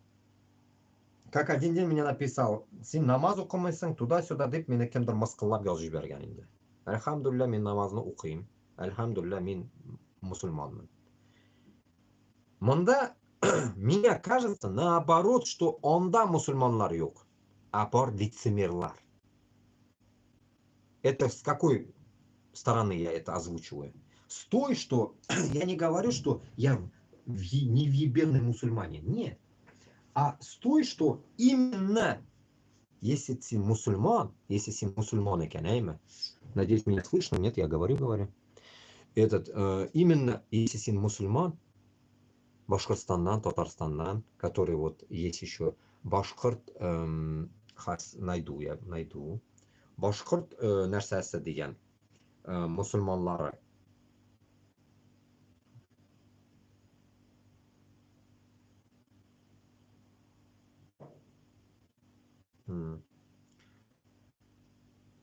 Почти Башкорт мусульманлары 10 меңме, 15 меңме группасы бар. Башкортларга дин дигән группа бар Телеграмда. Анда бит инде шул Ишмурат хәзрәт һәм башкалар бит инде. Анда кем генә юк инде. Анда күп кеше менә утыра. Менә Абу Сулейман, Айгиз Сафа, башкортларга дин, Абдул Хаким, Зülфат Тахиров, Габдрахман, Сулеймандан атагы, Вадим Аминев, Рамазан Сулейманов, Баязид. Менә где-то бер иман теге илемле кешеләр утыра инде. Бер 10 артыграк кеше утыра. Допустим, әйме. Менә монда мин 1-2 мәртә язган идем, мине блок иттеләр инде. Все, мені юалттылар сразу. Мында просто алар сөйләшәләр дин турында инде. Просто дин турында сөйләшәләр, тудым-судым вопрослар инде. Былай әйтсәм, былай әйтмәсәм, былай әйтсәм, менә шундый хәл инде. Ярар. Менә монда вопрос биргәннәр. Кстати, по теме. Ассаламу алейкум. Бер харауым бар. Бүгенге көндә СВО һәлак булгандар шахид буламы? Җавап. Жауап бергенлер, но просто бергенлер Ишмурат Хазрат Хайбуллах. Мына теге Ишмурат Хазрат берген жауап, что ли. Шахидтар турында Аллах Таала нима дигән? Мөхәммәд пайгамбарыбызның шахид үлеме хакында нинди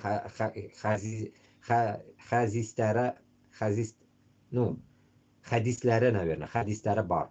Ишмурат Хазрат. Ишмурат Хазратны ишетергә можно, допустим. Ссылка скрыта его. Ну, у бар инде, у кишеминде бар ул. Короче, ул жауап берген инде, видеомында. Но, ярар. Инде карагыз, 15 мең кеше утыра. Шу 15 мең кешедән башкортлар утыра бит монда, башкортлар.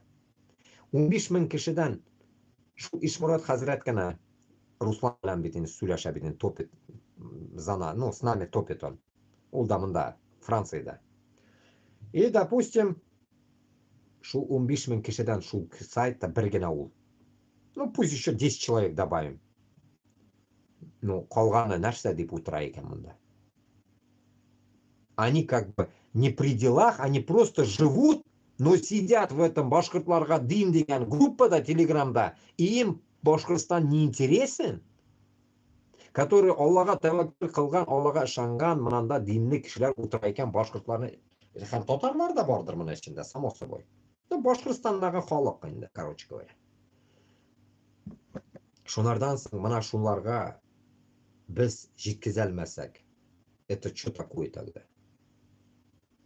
Почему, получается, меня слушает контингент, который как бы, ну, так скажем, топит с нами, само собой. Но вот именно Башкортстанны ішіннен мына шулай динге утырганлар, или там башка группаларда утырганлар, берсе де yok. Берсе де. И тем самым, как говорится, я ищу людей. А тут они, 15 тысяч человек сидят. И где, блядь, здесь этот, блядь, истина? Где истина тех мусульман, которые как бы верят, потом мне говорят, типа, мин мусульман тугель, но мана булар утырганлар мусульман екен. И еще вопрос вам прочитал, да, СВОга барган шахид буламы нәрсәкә? Юк. Джаханнам была. Мин отвечу сразу, коротко. Джаханнам была. Потому что бу джихад тугель. После этого, вот подумаешь, Айме, мына шундай Башкортостан турында бит инде әйтәбез бит инде. Мы вот типа воюем за Башкортостан, туда-сюда говорим бит инде, Айме. Типа мы пытаемся это поднять, эту тему и так далее. Ну, получается, как мы можем поднять, если вот такие вот маразматики просто живут в Башкортостанда и в хуй не дует, и просто живут. Ишке бара, үйге койта, блядь, рахатлана, СВО бара, как на работу, блядь. И просто живут. А мы пытаемся вот такому народу что-то вдолбить, блядь. И здесь я не знаю, блядь, я не могу от этого, блядь, найти вообще ответ.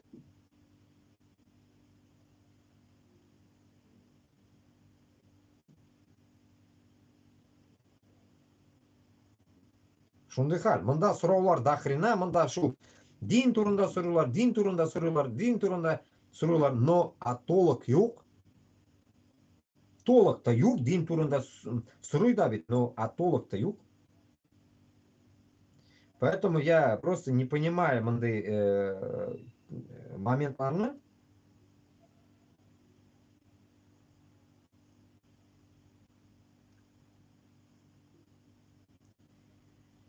Шулай, поэтому... Так, читаем дальше, короче, новости.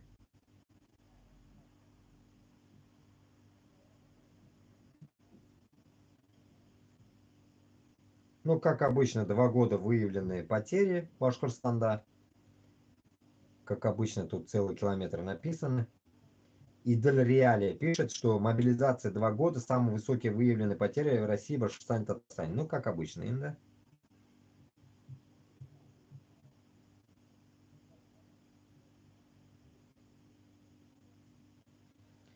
Тут историк какой-то, русский историк.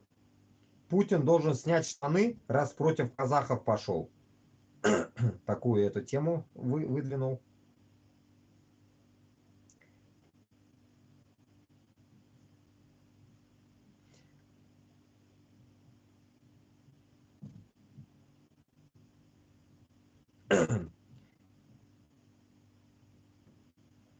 Юрист объяснил, может ли убивший 38 человек Буторин уйти на СВО. Россия стала первой в мире страной, где убийцам предлагают убить еще больше людей, чтобы выйти из тюрьмы. Ну, пиздец, киллеры, короче. Маленькие детские ручки должны собирать ударные дроны. В России началась активная пропагандистская кампания за снятие запрета на эксплуатацию детского труда чиновница называет это запрет антинародным и обещает добиться его отмены. Это не первый случай, когда госчиновники призывают к отмене данного закона. Однако с каждым годом такие призывы звучат все чаще, и их высказывают еще больше, все большее число чиновников. Стоит напомнить, что в одной только Удмуртии во время эксплуатации детского труда при строительстве железной дороги Инжкар болезненно из-за невыносимых рабских условий работы погибли десятки тысяч детей. Согласно на работу из окрестных поселков, об этих детях-каторжниках даже был снят фильм Лепта. Понимаете? Получается, детей даже в рабство, блядь, суют, блядь. Ёб твою мать, нахуй, на работу, блядь. Куда-то, нахуй. Большинство в Германии. 1932, начало 1933. Ой, ну Гитлер, нам все равно, мы политикой не интересуемся. 33-35. Людям стало жить легче, работа есть, зарплата растет, не знаю, кто недоволен. 36-38 года. Ну, это какая-то вот типа история, да, короче, из сайта «Свободная Удмуртия». 33-35 людям стало жить легче, работа есть, зарплата растет, не знаю, кто недоволен. 36-38 года. Наконец-то страна встала с колен, мы вернули себе авторитет в мире, мы сверхдержава, Гитлер великий, а Австрия и Судеты всегда были наши. 39-41. На нас все хотят напасть, нам угрожает, нас обманывают, и внутри врагов полно. Но Германия превыше всего. Нас выдвинули вести войну. Будем в Москве за 3 месяца. 42-45. Война – сложный момент, не время скритиковать лидера, нельзя желать своей стране поражения, так делают только предатели, Гитлер знает, что делает, мы должны сплотиться. 46. Ой, какой ужас, катастрофа, страна рухнула, ну а мы-то откуда могли знать, мы политикой не интересовались, мы простые люди. Вот то же самое сейчас у нас. Большинство в России с 99 по 2000, ой, ну Путин и Путин, нам все равно, мы политикой не интересуемся. 2000-2012, людям стало жить легче, работа есть, зарплата растет, не знаю, кто недоволен. 13-20, 20-е года. Наконец-то страна встала с колен, мы вернули себе авторитет в мире, мы сверхдержава, Путин великий, а Крым и Донбасс всегда были наши. 21-22. На нас всех хотят напасть, нам угрожают, нас обманывают, и внутри врагов полно, но Россия все победит, нас вынудили вести войну, будем в Киеве за 3 дня. Война – сложный момент, не время критиковать лидера, нельзя жалеть своей стране поражения, так делают только предатели, Путин знает, что делать, мы должны сплотиться. А сейчас 24-й год, конец. До сих пор война идет. Шундыхаль, ну это такой сарказм был. Ну, как насчет призыва. Все призывники будут направлены для прохождения военной службы пункта постоянной дислокации на территории России. Призывники не будут привлекаться для выполнения задач в рамках СВО на новых регионах. Пиздеж. Это полнейший пиздеж. Иными словами, срочников бросят на фронт в Курской и Белгородской областях, а также поставят на границах Брянской и Ростовской областей. Российская часть интернета уже заполнена армией ботов, которые оправдывают отправку срочников на передовую. Основные их аргументы. Зачем нам армия, выращенная в тепличных условиях? Крещение огнем только закалит наших мальчиков и сделать из них мужчин. Границу тоже кому-то надо держать. Не надо прятать парней под юбками, они уже взрослые дяденьки. Охуенные. Девизы пиздец охуенные. Прям как, блядь, во время коммунизма, блядь, труд, май, блядь, мир нахуй. И то же самое. И пизда всему потом.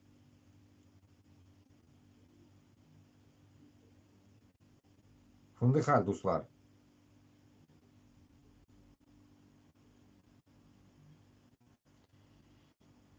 Ну, еще что-нибудь почитаем. Киши вообще эс дұрыс киши керми.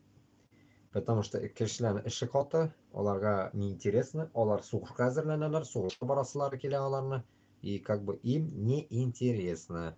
Неинтересно.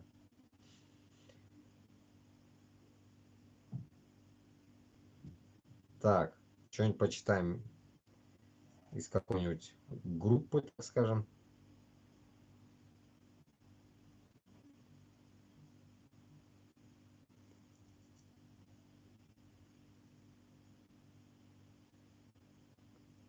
Так.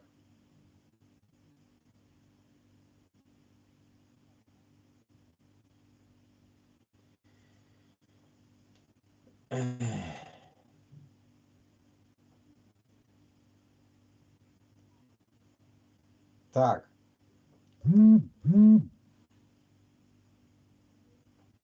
Футляр для Курая. Давайте почитаем.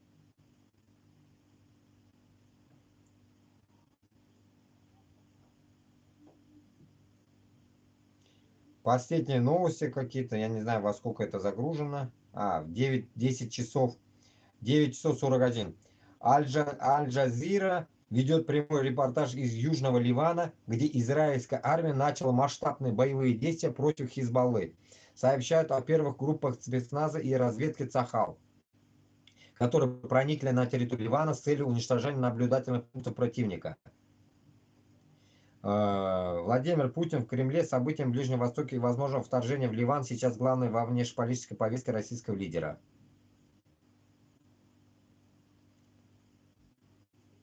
Аль-Арабия установила сообщение, в котором утверждалось, что израильские танки вошли на территорию Ливана около Армейша. Израильские СМИ сообщают о сотнях израильских танков, входящих в Ливан. Аль-Арабия сообщает о первых колоннах танков Израиля в Ливане. Израильские спецподразделения на территории Ливана. Третья ливанская война Израиля началась.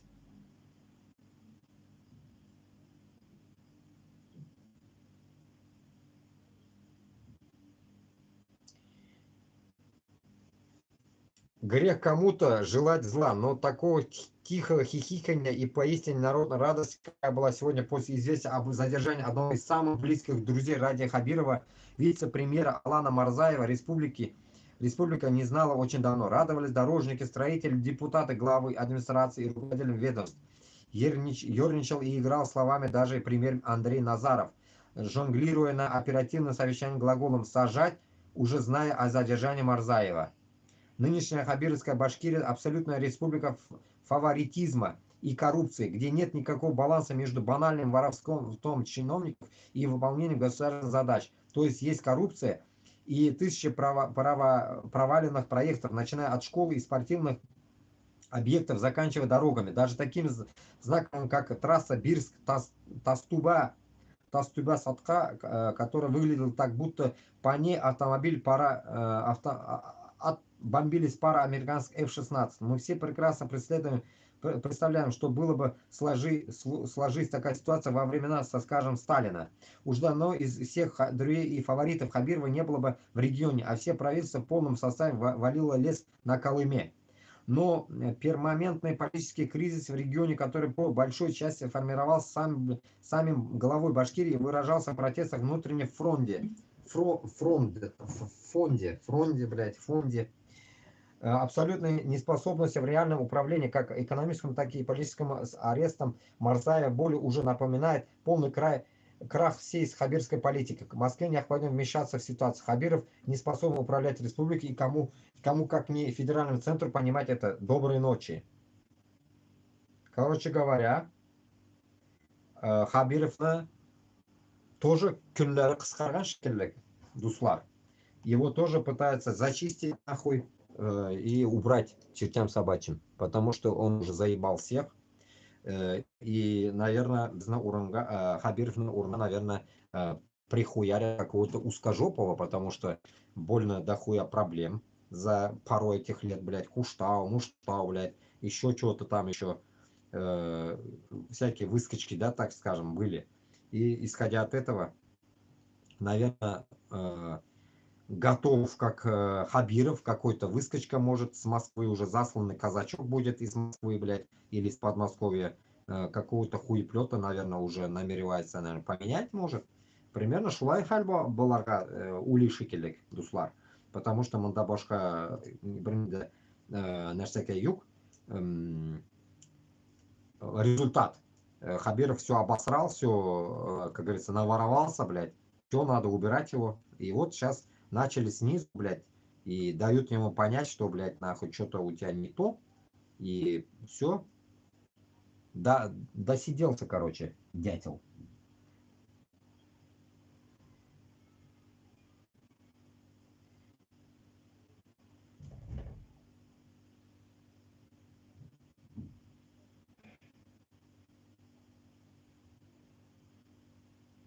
самый ресурсный и созидающий вице-премьер правительства России Марат Шакирзянович Хуснуллин, московский этот хуеплет, в честь второй годовщины воссоединения ДНР, ЛНР, Запорожской и Херсонской области с Россией выложил видео, в котором демонстрируется, как в новых регионах России выполняются поручения президента о проведении уровня жизни в них к общероссийским стандартам. Построено, восстановлено и отремонтировано почти 21 тысяч объектов. В планах еще порядка 30 тысяч объектов. Последовательно развиваем финансовый сектор. Уже открыто 545 банковских отделений. Ха-ха-ха, хуею, блядь. К работе в новых регионах приступили ПСБ, Сбербанк и ВТБ. Увеличились деловая активность, перезапускается экономика, восстановили более 5800 многоквартирных домов, построили 62 новых дома. В ближайшие годы в планах ввести более 3 миллиона квадратных метров нового жилья по льготной ипотеке, которая стимулирует спрос. Пока что выдано 727 кредитов, но перспектива дальше большая. Также ведем работу по линии ЖКХ, например, фонд развития территориально совместно с субъектами запускать программу капитального ремонта многоквартирных домов.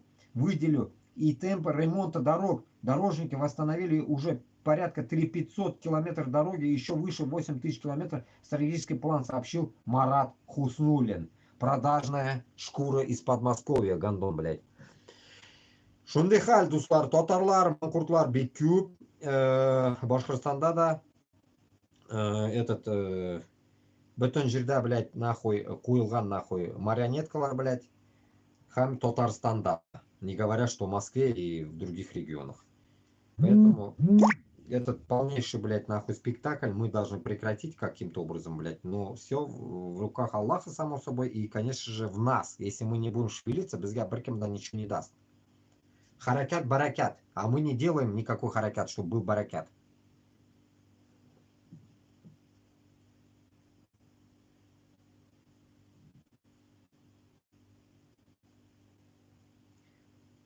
Так, дальше идем. Самые такие моменты интересующие.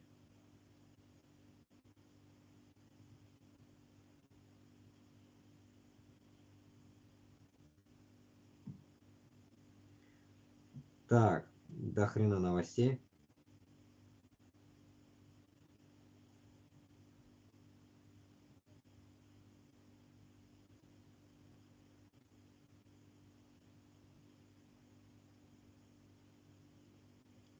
Так.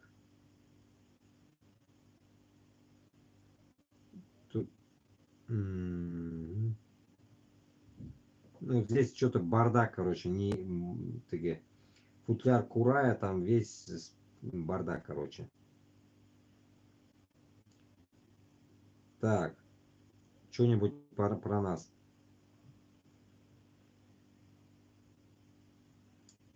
Вот, глава Адыгеи Мурат Кумпилов рассказал о правах донбассцев, в которых нет у адыгов. 30 сентября исполняется вторая годовщина с момента проведения никем непризнанных очередных референдумов на оккупированных территориях Украины. Россия проводит их на каждой захваченной территории, даже если оттуда сперва было изгнано все население ее же бомбардировками. Спустя 2 года, несмотря на все заверения, пропаганда отстраивания Донбасса, практически вся ее территория лежит в руинах, и большую часть России даже не планирует восстанавливать. Вот, прикиньте. Это где он, этот Хуснуллин долбоеб, что делал, я не понял, блядь. Пиздят, как дышат, нахуй.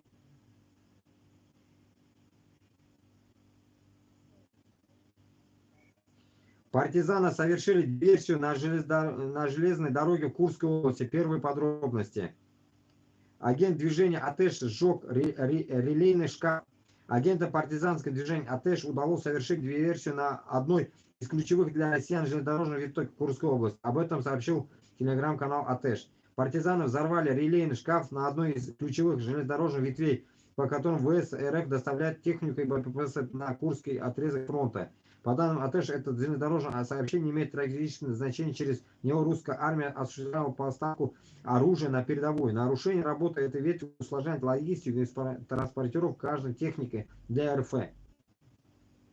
Пока ВС РФ чувствует себя безопасно, мы продолжаем наносить удары по их жизненно важной инфраструктуре, отметила агенты АТЭШ. Вот так вот. Партизаны, понимаете, действуют по Курской области. Шумарга, если даже что-то Башкортостанда, Татарстанда будете делать, только без палева такие дела надо делать. Без палева, а не ходить с плакатами нахуй везде, блядь, обвешанными. Если делать, надо делать нахуй конкретно, но чтобы съебаться оттуда. Но лучше, блядь, выйти живыми оттуда, лучше. Аяғың менен екі қолың менен шық, шетелге, мындан мы будем действовать. А там ты ничего не сможешь делать все равно. От этого взрыва нахуй толка нету, понимаешь?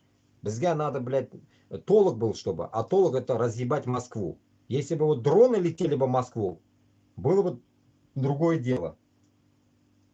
Поэтому порой иногда думаю, может, блядь, нахуй, если бы у нас было бы вот этот народ, да, ведь вообще где-нибудь сплотиться мог бы, да, ведь, да, вот на, не только вот это, которое все говорят, рота башкорт, нет, вот отдельное, которое мы сами соберемся, мы нашу отдельное, вообще, не при делах вообще военного, на всякие, мы сами разберемся, что, как, кто, что умеет, там, книги почитаем, то все, там, с теми, с другими посоветуемся, то все, начнем как-то, блядь, может, блядь, эти дроны как-то делать, или что, блядь, нахуй. Вот, нарсадыр ішлерге керек бізге, такое движение надо свое начинать, понимаете, свое, блин, отдельное, что біз күрәшші, мына Башқұртстан, Татарстанға біз күрәш белән кірерге уйлыйбыз, мына шундый бір ниндидер күрәш батальоны дирге можем, там, допустим, башкорт күрәш дирге можем біз, башкорт татар күрәш дирге можем біз, мына шундыйрак нәрсәкәй булырга тиеш. Күрәш дип үзебезне сленг үзебезгә исем куярга может без. Күрәш, все. Нәрсә булса да күрәш. Күрәш. Туктама. Ну, шулайрак. А к этому надо собирать народ, понимаете? А так же, что я один вот здесь сижу, блядь, нахуй. Пизжу деген кебек. Но это же не дело. Нам надо как-то вместе, блядь, собирать хотя бы роту маленькую, потом хотя бы не рота, а отряд. Потом рота хоть называемся, хоть бригадой назовемся, разницы нету. Но главное, башкирская татарская бригада, Алга, Күрәш. Вот примерно так.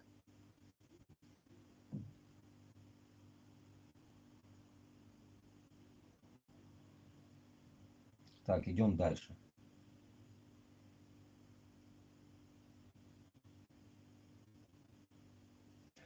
Ну вот этот, я уже куда-то грузил про это, слушал его. Вот этот Ингрия, короче, который старик, который выходит и говорит постоянно то, что надо отделиться, там Ингрия, вот это, он Мокша там этот, вот этот мужик-то, короче, с седыми волосами. И вот он пишет, Лига свободных наций. Они готовят очищение России от басурман. Сначала от мигрантов, затем от всех, кто не считает себя узкожопым. Боясь потерять контроль над захваченным народом, Москва намеренно поощряет развитие экстремистских, нацистских, русских сообществ, которые еще более притесняют и запугивают народа, надеясь с помощью страха остановить распад России, а в дальнейшем ликвидировать и русифицировать все народы, чтобы не допустить ни малейшего намека на деколонизацию этого государства и с имперскими замашками. Понимаете? Мына шунды сүзләрне укып чыгып, сездә үзегездә мына ниндидер гордость туылмыймы икән? Мен аңламыйм, мына башкорт белән татарга мына. Понимаете, вот это вот я сейчас прочитал, это я унизился. Это унизительное то, что он написано тут. Ну то, что он, ну, как бы он борец, да, тоже вот, Ингрия, который пытается сделать, да, Грин Индия, что-то, Гринландия, что ли, что-то такое, Гренландия, короче, да, типа того. Ингринландия, короче, вот так, короче, они хотят сделать. И вот, получается, Питер, да, вот где Питер, они полностью Питер хотят заебенить нахуй. Вот, получается, что я хочу сказать. Это финно-угры, да, финно-угры натуральные, вот Мокша, Мордва, Мокша, вот это вот марийцы и так далее, вот это вот Мордва, Манашуларин, да. И что я хочу сказать, что мына мынауны мен укып чыгып, Меня это задевает жестко. Почему? Потому что я же борюсь, и как бы, когда тебе говорят, ты чурка или басурманин, там еще всякая нечисть, да, типа, мы, получается, что они нахуй? Невъебенные пидорасы, блядь, выше нас, что ли? Вот примерно даже вот таким макаром можно это интерпретировать, блядь. Но мы же должны это понимать, что бізге, блядь, айтамана. Башкир, блядь, татарға айтамана, чеченға айта, дагестанға айта, блядь. Как мне орали, бородатая чурка, блядь. В Москве мне орали так, бородатая чурка, блядь. Понимаете? Если такая хрень будет, но это же не дело. Это же не дело, блядь. Ну как-то, ведь мы же должны друг друга, блядь, защитить, блин. Если вот так прочитывать вот это, блядь, и не догонять, что написано, о чем действует эта русская община, и не выходить против нее, блядь, ну это же пиздец, нахуй, мы что, опущенные до такой степени, что ли? Где наше, блядь, то, что, блядь, біздің ата бабаларыбыз күрәшкен, блядь, мужик болғанлар, а біз мужик түгілміне. Пиздец, вот этот момент меня, пиздец, убивает вообще, блядь. Вот опять как это. Кровавые волонтеры Крыма. Они помогают армии РФ убивать украинцев. Солодовникова Анастасия Николаевна, 40 лет, уроженка Бахчисарая. Вот. Крымский ветер это, блядь, оттуда взято. Гуманитарный фронт Крыма. Вот такой же Тямаев. Вот такой же, вот. Вот для их названия, блядь. Пидорасы, блядь. Вот такие. С 2000 по 2012 год жила в Москве и Санкт-Петербурге. Вернувшись в Крым, стала руководитель агентством недвижимости, выучилась на арт-терапевта и собиралась проводить мастер-классы для детей. С началом полномасштабной войны активно включилась в обеспечение подробностей захватчиков, собирая деньги на покупку снаряжения, автомобилей. Ну вот так, как Робертовна, сука. С этого группы, блядь, Оскан района, блядь. Вот то же самое, блядь. Этот Кутакбаш там есть один, блядь. Этот Сокалла, блядь. Башкорт, татар, мол, блядь. Который собирает, блядь. Эдуард, блядь, ебаный. То же самое. Анастасия Солодникова также лично возит охватчикам гуманитарных грузы, блядь. Помогать более 70 военным подразделениям. 70 военным подразделениям. Уже имеют подозрение СБУ о посольстве врагу. Ей светит от 10-12 лет решение свободы с конфискацией. Короче, ее даже обвинили в чем-то, блядь. Ее что-то в чем-то обвинили, блядь. Странно, блядь, нахуй. Шундыхаль. Так, дальше.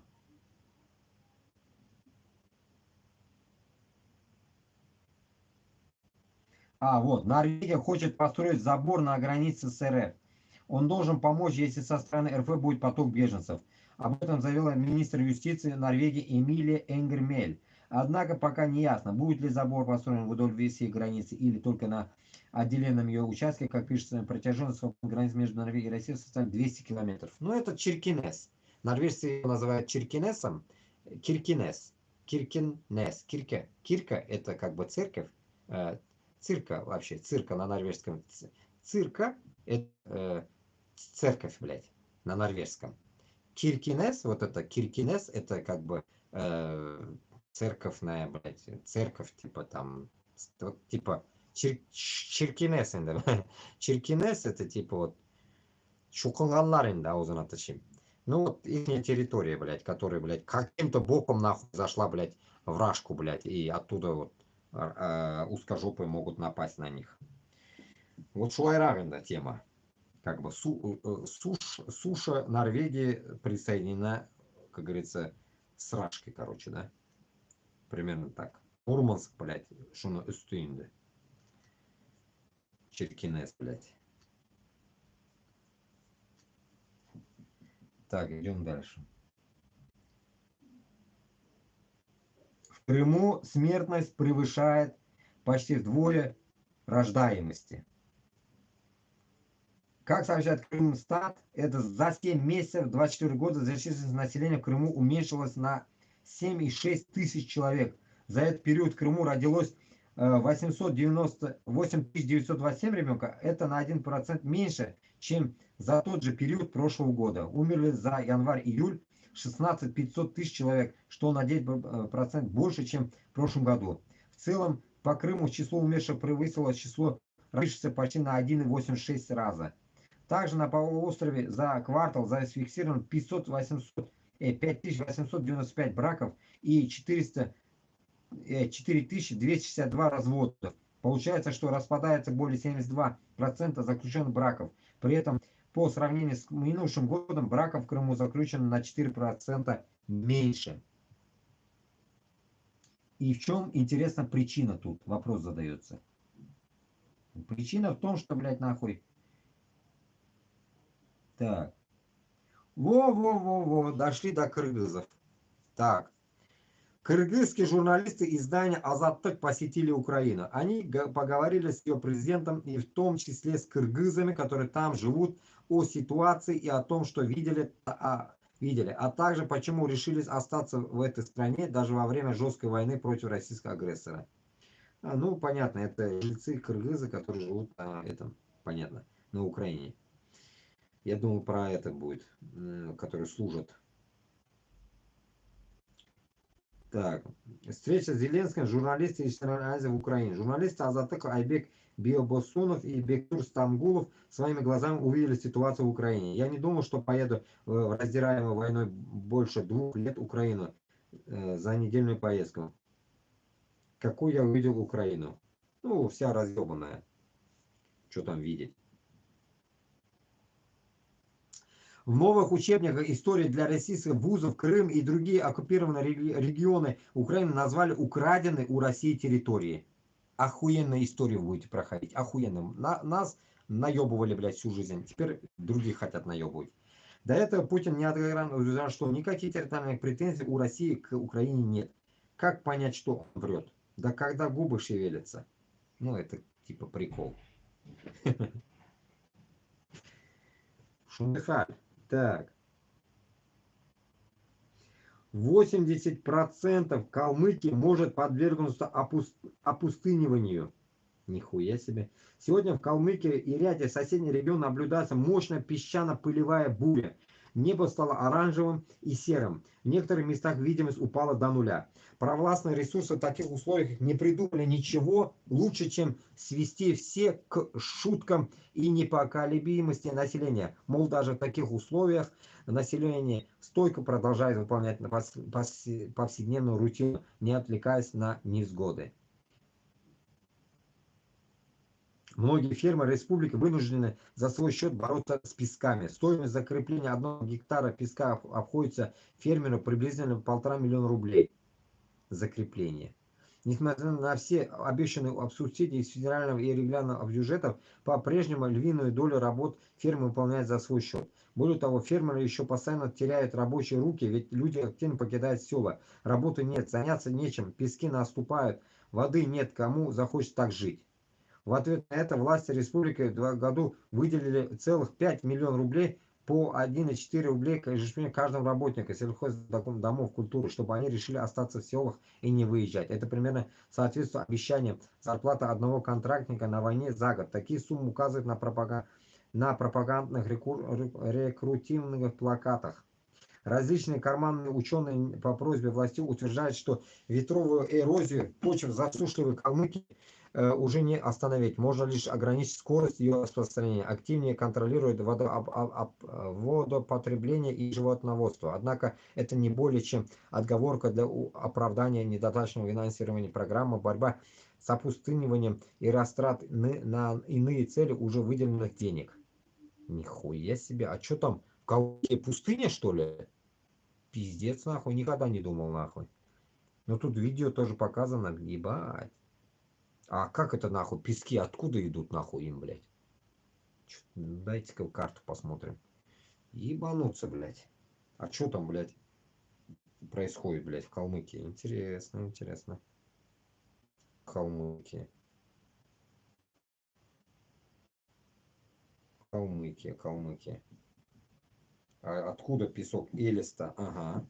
Элиста. А, с этого, что ли? С Каспийского моря, что ли, песок идет туда? Так, интересно. Интересно.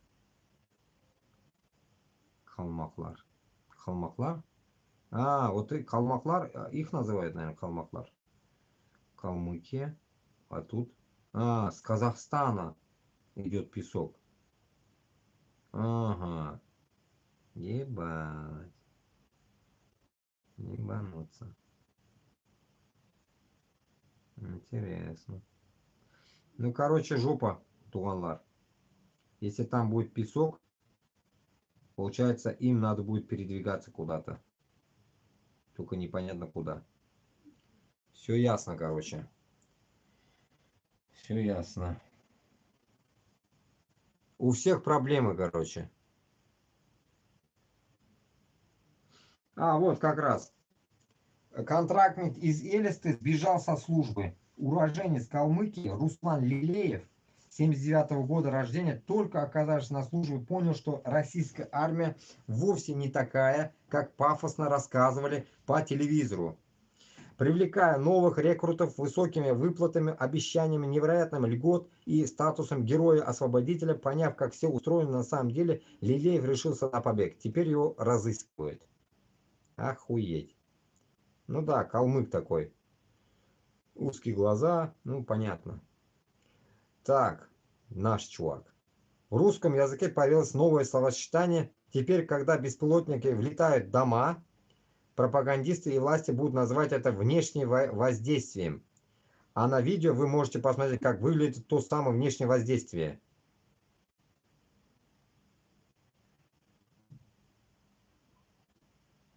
Внешнее воздействие залетело кому-то домой, нахуй. В дом какой-то.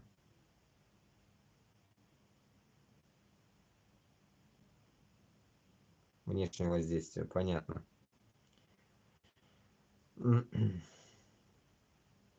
Так.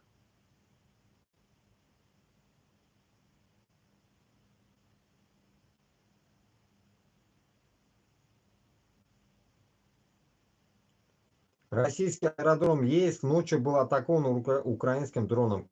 Красивое. ПАП бомбят, походу. Канал ВЧК ОГПУ сообщает, что ночью был также атакован крупный арсенал боеприпасов поселка Котлубань Волгоградской области. Все же Минобороны отчитались об уничтожении 125 беспилотников за ночь. Ну, отчитывается, но все равно прилетает что-то.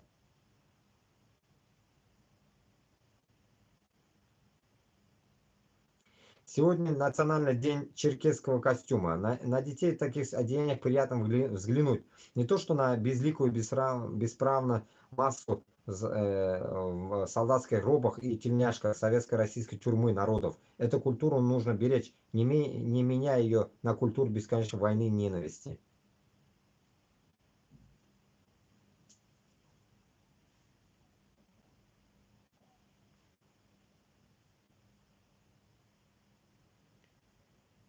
Так, ну все. Такого больно глобального здесь нету.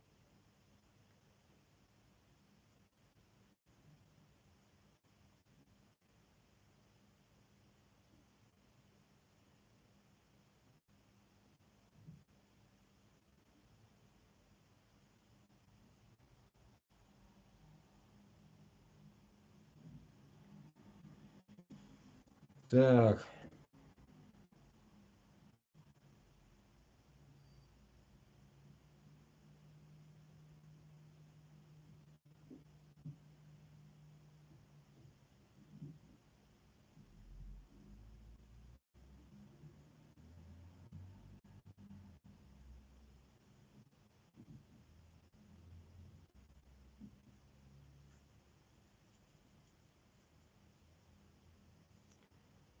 ну тут дохуя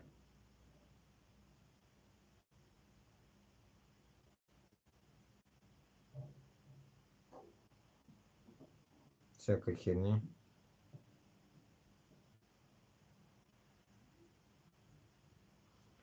Так. В Новосибирске родственники мобилизованных, пропавших на войне против Украины, обивают пороги различных ведомств с требованием найти их близких. И нихуя нет для них, наверное, ответов. Итог. Плачевность, плачевность и всего лишь.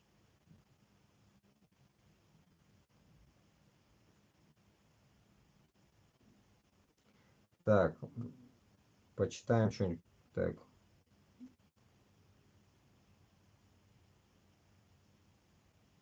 Так. Куштау Байрам.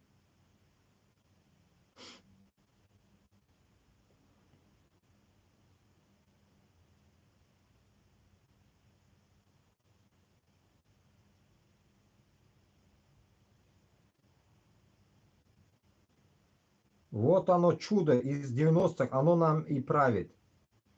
Ну вот такие вот чудо-юды нахуй обычно и становятся на верхушку. Потому что они по жизни были чмошниками, и потом резко становятся этими людьми. Сейчас покажу здесь это чудо-юдо. Вот. Вот этот людоед нахуй, получается, правит... вот. Пиздец, да, мутант нахуй. Настоящий мутант, блядь. Сейчас в этот тоже покажу. Вот, мутанты это видите? Вот этот мутант, блядь, сука, пиздец нахуй. Правит уже, блядь, 25 лет нахуй, грубо говоря, блядь. И народ этого, блядь, я не знаю, блядь, ботан, блядь. Вот здесь он как ботан выглядит, такой весь нестриженный нахуй. Лошара пиздец нахуй, блядь. Скулы как вытащенные, блядь. Держит какую-то ебаную сумку, наверное, вон того чувака, который рядом. Охуеть, блядь. Может, люди в 90-х так и ходили, я не знаю, блядь. Охуеть, блядь. Нестриженный, блядь.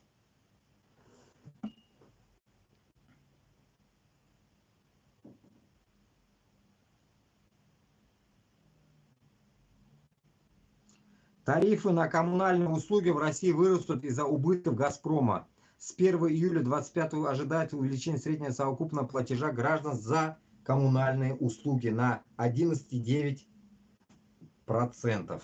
Так что, блядь, коммунальная квартира будет пиздец вам. Так. В Пермском крае РФ масштабный пожар на химзаводе «Камтекс Химпром». Началась эвакуация населения.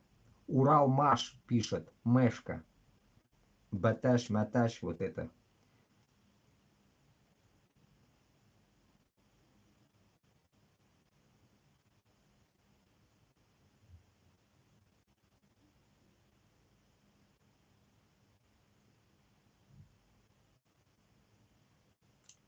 Так, читаем дальше.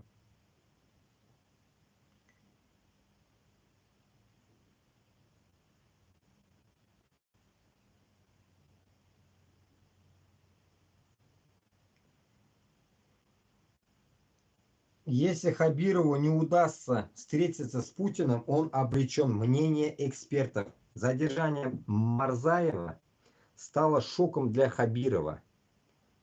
Угроза ему самому, полагают эксперты телеграм-канала «Канал Визионера». У Хабирова сильная крыша, прямой выход на вторых лиц государства, Политбюро 2.0. В частности, на Чемезова, главу сильнейшей элитной партии неономенклатуры. Но военный силовой блок, близкий Хабирову, после падения Шойгу ослаб. Эта же крыша не спасла Азарова в соседней Самарской области, когда его обложили силовики. Также сейчас почва уходит из-под ног у слишком резкого Хабирова, конфликтующего из партии Ковальчуков, из партии Сечина, говорят эксперты. Еще недавно перевыборы главы региона давали ему неприкосновенность на первое время. Сейчас многие старые правила потеряли силу. 17-18 октября на форуме «Россия, спортивная держава» в Башкирии ожидает президента. Если Хабирову не удастся на нем встретиться с Путиным, он не приедет или, приехав, не захочет встретиться, он обречен. Ну, как и всегда, рано или поздно и петухи, получается, бывает, ломаются, чтобы не прыгали нахуй. Хабирову готовят самарский сценарий. Мнение экспертов. Судьба уже экс-губернатора Самарской области Дмитрия Азарова. Башкирия не менее ресурсный регион, чем Самарская область, и охотников сместить Хабирова с должности не меньше, чем было у врагов у Азарова, считают эксперты. Ну получается внутри, короче, хотят взять, сорвать куш, блядь, сорвать куш. Вон Дагестан тоже, блядь, пытался, прыгали, блядь, хуяц нахуй, своего же дагестанца посадили, а воткнули узкожопого. Допрыгались нахуй. Здесь то же самое будет сейчас. Значит, получается здесь, блядь, или Назаров будет нахуй, этот гандон, подъебыш, который внизу сидит сейчас, блядь, русскую общину, которую, блядь, подымает там, блядь, подкармливает. Или что-то вот такая же, типа шушера какая-то придет нахуй. И просто этого долбоеба скажет, иди нахуй. Или посадят его, потому что дохуя ворует Хабиров. Также, блядь, куда-нибудь воткнут нахуй, он посадят вместе с Алсыновым нахуй. И все. И все. Они думают нахуй, блядь, что они, блядь, всю жизнь будут вот так до смерти не посадят и умрут таким образом. Хуй, блядь. В России такого нету. В России, блядь, если ты уже зашел в это коррупционное, блядь, мафиозное, блядь, клан, все, или смерть, или посадка. Или на кол. Или на бутылку. Другого варианта нету. Только так. Шунарга айтар бит инде башкорт белән татар пока без берләшеп тормыйбыз икән, без үзебез генә ярдәм бирергә тиешбез. Безгә болар мына они ихние кошки-мышки игры нам нахуй кирәк түгел. Мы грыземся между собой только, херней страдаем. А когда мы могли бы просто, блядь, взять и выебать нахуй по полной программе всю эту элиту нахуй. Снести нахуй всю элиту нахуй и пойти на Москву. Все эти старики-разбойники не хотят просто отдавать молодежи, блядь, свои места. А если даже они будут отдавать свои места молодежи, это будут ихние сыновья и дочки. Туганларына бере ул. Улына, кызына, блядь, как говорится, это не светит. За независимость они, эти пидоры, тоже не будут топить, потому что они пили и будут пить это молоко, которым их кормили отцы, блядь. Будут вот такие ихние дети, как, блядь, Гандон, блядь, Венгрей, Фирдюс Тямаев. Вот такие будут, нахуй, ихние дети. Вот такие твари будут рулить, нахуй, Татарстаном и с Башкортостаном. А нам нельзя это позволить. Нам нельзя такой дать, блядь. Такой шанс им никогда больше нельзя дать. Нам просто надо тупо, блядь, нахуй, снести всех. И сказать, что мы лучше вас, суки. Мы не коррупционеры, блядь. Мы просто будем топить за власть и все. И без русского мира. Вот чье должно взять, а не то, что, блядь, мы пытаемся нести там, блядь, какой-то нахуй независимость, типа со стороны Европы, блядь, Америки, блядь. Нихуя. Европа белән Америкага без бармы, юкмы, им поебать, алар барып белми кимлеген, башкорт белән татар кимлеген белми алар, блядь. Алар беләләр безне урыс дияләр, бөтенесе. Мына любой җиргә сунься, урыс дияләр. Сегодня тоже как раз об этом разговор был. Крути, не крути, любого говорят урыс, блядь. Вот и все. Без алар өчен урыслар, без нихуя, блядь, нахуй башкорт, татар түгел, блядь, американецларга. Алар белми даже кимлеген, блядь. Они вы дальше у своего носа нихуя не знают. Такие же, как и узкоебы. После Москвы ничего не знают, какие владения у них есть, блядь.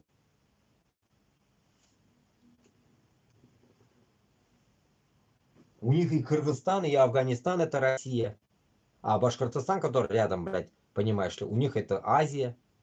Примерно такая логика у этих долбоебов. И потом говорят, блядь, мы узкий мир, блядь, умный, блядь. А вы типа чурки тупые. Вот так вот.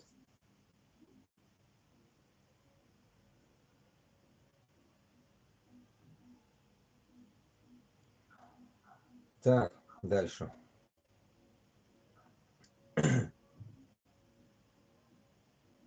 Ну вот этот гандон, блядь.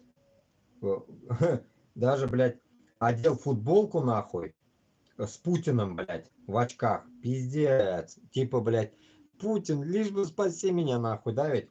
Мнение, Хабиров сейчас не в отпуск, а на самоизоляции перед аудиенцией у Путина. Информация не проверена, требует подтверждения. А, вот оно что. Понятно. Самоизоляция, чтобы не заразить Путина каким-нибудь вирусом, нахуй. Получается, блядь, в этом, блядь, как я в Германии был 14 дней, нахуй, в этом, в изоляции от коронавируса, нахуй, которого вообще уж давно нету, блядь. Вот такой ебанизм получается у этих тоже. Значит, к Путину надо полностью дезинфицированно, нахуй, подходить к нему. Вдруг чихнешь, блядь, Хабирчик. Или пернешь там, блядь. Не в тот момент, блядь. Как скунс, блядь. И Путин, блядь, сдохнет. Может быть тоже такой. Но это какой-то Шар пишет, блядь.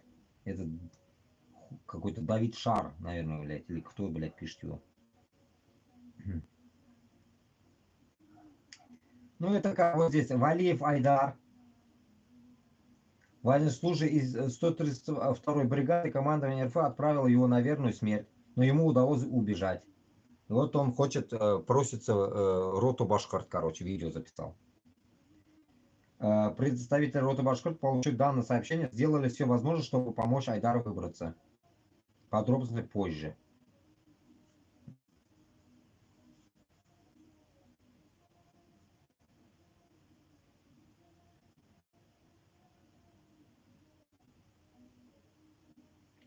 Так.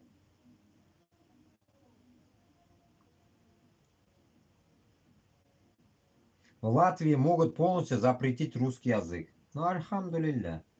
Поэтому бізге де Башкортостана, Татарстанда однозначно надо будет запретить все. Потом один день услышал одну вещь, вспомнил, блядь. Вопрос задают вон те чеченцы, вроде бы. Или, бля, я не знаю. Опять это Руслан Габасов.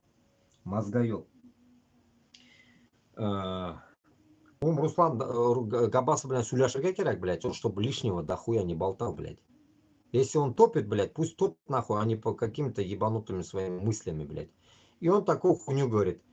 Типа, блядь, русский язык у них будет где-то нахуй еще с какое-то время. И какие-то школы будут, оказывается, еще для русских, блядь. И еще, блядь, не спиздеть, где это нахуй я у него услышал, что ли, блядь. Ну, типа, блядь, русский язык еще не будет убираться 30 лет, блядь, по его мнению, 30 лет не будут убираться с медицины, откуда-то еще, оттуда. Куда киряк, блядь. В каком смысле не будет убираться? Меня вот это, блядь, меня убил он, блядь, этими мыслями своими. Это что за нахуй? В каком смысле не будет? Блядь, как мы зайдем, блядь, русского языка духа не должно там быть, блядь. Бүтін жерде башқұрт білән татар мәктәпләре бүтін жерде ашылырга тиеш. Бүтін жерде. А потом уже народ посчитав, когда все уебутся куда-нибудь, тогда уже смотреть, ага, марийцев столько-то, марийцам надо школа или не надо. Там чувашей столько-то, ага, вот это столько-то, ага. Если их получается мало в той местности, значит им только оставлять урок. Урок оставлять, допустим, будет марийские уроки там, или там, допустим, класс марийский. Школа может одна и та же, но марийский класс может быть. Марийцы туда будут ходить только, а здесь будут татары ходить. Здесь башкортлар будут ходить. Вот эту хотя бы тематику он говорил бы, блядь. А не то, что, блядь, русский язык пока будет в силе. Нихуя себе в силе. Пиздец, мен аңламаймын шундай кішілеріні, блядь. Мен бит айтам бит енді, блядь, с таким людям нужно, блядь, с кем-то с общими людьми надо как-то общение идти, блядь, чтобы все вот эти моменты, спорные моменты мы должны обсуждать, а не, блядь, в одно ебало пиздеть, блядь, вот как я. И плюс Виталий, ладно, он в одно ебало это пиздел бы, хуй с ним. Он ведь еще интервью дает это, говорит другим, блядь, что так будет.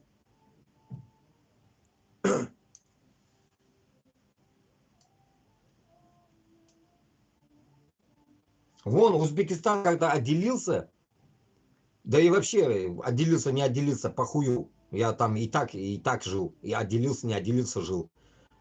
Там ничего такого не было. Узбекская школа есть и русская школа есть, допустим. Но там другого уже языка нету уже, блядь. Там на другого они не делили. Но мы еще хотим поделить, мы еще хотим добавить, допустим, по моей теме, да, допустим, если есть еще какие-то нации, если мы строим демократическую страну, значит и тем надо делить, чтобы у тех не было русского, блядь, а был марийский у марийцев, у чувашей шупашкарский язык. Шулай балагатыш. А не так, что, блядь, нахуй, не будет всего, но будет русский 30 лет, нахуй. Русского вообще в тот же день не должен быть уже. Книги все должны перепечатаны быть на наш язык. Че, блядь, геометрию, физику перепечатать трудно, что ли? Языковеду? Не, он нам вообще пиздец, нахуй. Поменять книги в школах, нахуй, это, грубо говоря, за год это можно сделать, блядь. Перепечатать, что хазар машиналар бар, нәрсәгенә юк, нахуй. 24 сағаттан эшләтергә, блядь, и все можно перехуярить сразу по всему Башкортостану. И все русские книги сжечь, нахуй. Отправить Мунчагана. Каждому раздать, нахуй, пусть сжигает Мунчада.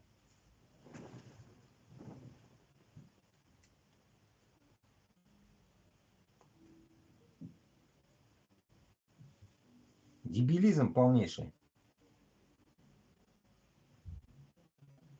Так, дальше идем.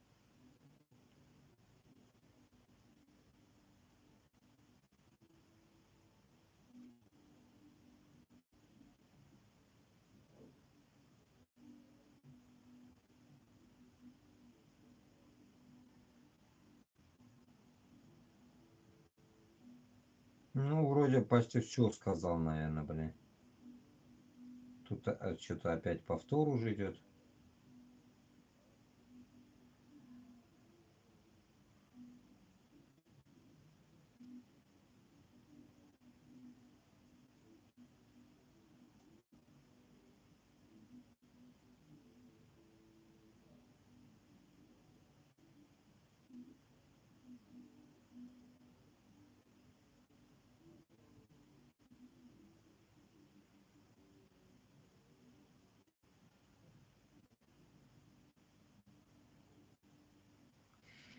Мына дини гилем дух монументы. Мында нәрсә дигән икән? Укып чыгыйк әле. Бына Салаваттың колактарын һәм танавын кырккан ер бына. Таштан юнып дуслык монументы төзегәндер оның урнына. Ил сигендә торган межә куек. Күккә ашкан был таш манара. Талап куймак минем азатлыкның сеге бында тиеп карарга. Аркаларын куып беренә дүңгәлектер тотып кулына. Ике әбәй әрпләшә шып-шым. Ике дустың береһе кул була. Ике дустың береһе кул була. Тагы июнь парлы сәскә тотып киләм бына һинең каршына, монумент. Мин карыйм бит һиңа, карагандай кабер ташына. Гәрләнгән дә ерәнгән һәм дә ахыры күңел күнген күдәр өйрәнгән киләм бында минем азатлыгым, халкым азатлыгы ерләнгән. башкорт тілінде язылған, оқырға бик қиын. Мен битен башкорт мәктәбендә дә йөрмәгәнмен, татар мәктәбендә дә йөрмәгәнмен. Ну, еле как прочитал инде. Короче, Рәис Түләк деген. Бу монумент турында сүз бара, короче говоря, монумент. Уфага кергәндә монумент бар бит. Дружба народов, монумент, который, как мы считаемся рабы, это мы даже не понимали. Монумент, монумент, остановка, монумент, остановка. Куттагыма ул монумент куелганмы? Через года какие-то мы поняли, это, блядь, монумент того, что, блядь, нахуй, блядь, дружба Москвы с Уфой.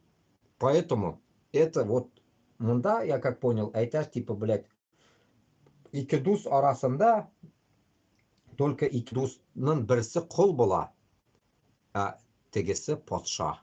Москва патша, біз құл. Но дружба народов, монумент тұра. Ни кутагыма керек ол. Это то же самое, что, блядь, там, блядь, в Волгограде, блядь, это женщина, мать, блядь, с факелом, блядь, или этот, с чем-то стоит там, блядь, родина, мать, блядь. Вот то же самое, блядь, нахуй. Короче говоря, мындай айтам бит, мындай монумент, хуементларны бүтүнүсүн алып шүйүргөн нахуй. Башкортстанды кулга алгач, бүтүн вся это дерьмо надо сносить.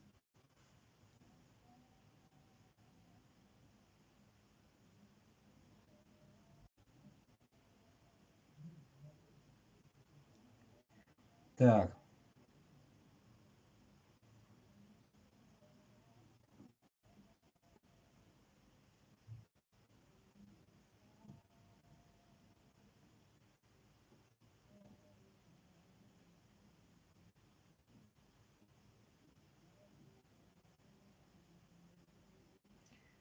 Так, насчет истории вот. Тут пишется. В учебнике истории большинство стран постсоветского пространства России представляет как колониальное государство, которое угнетало народы на присоединенных территориях. К такому выводу пришли исследователи Института научной информации по общественным наукам Российской науки Академии наук и НИОН РАН.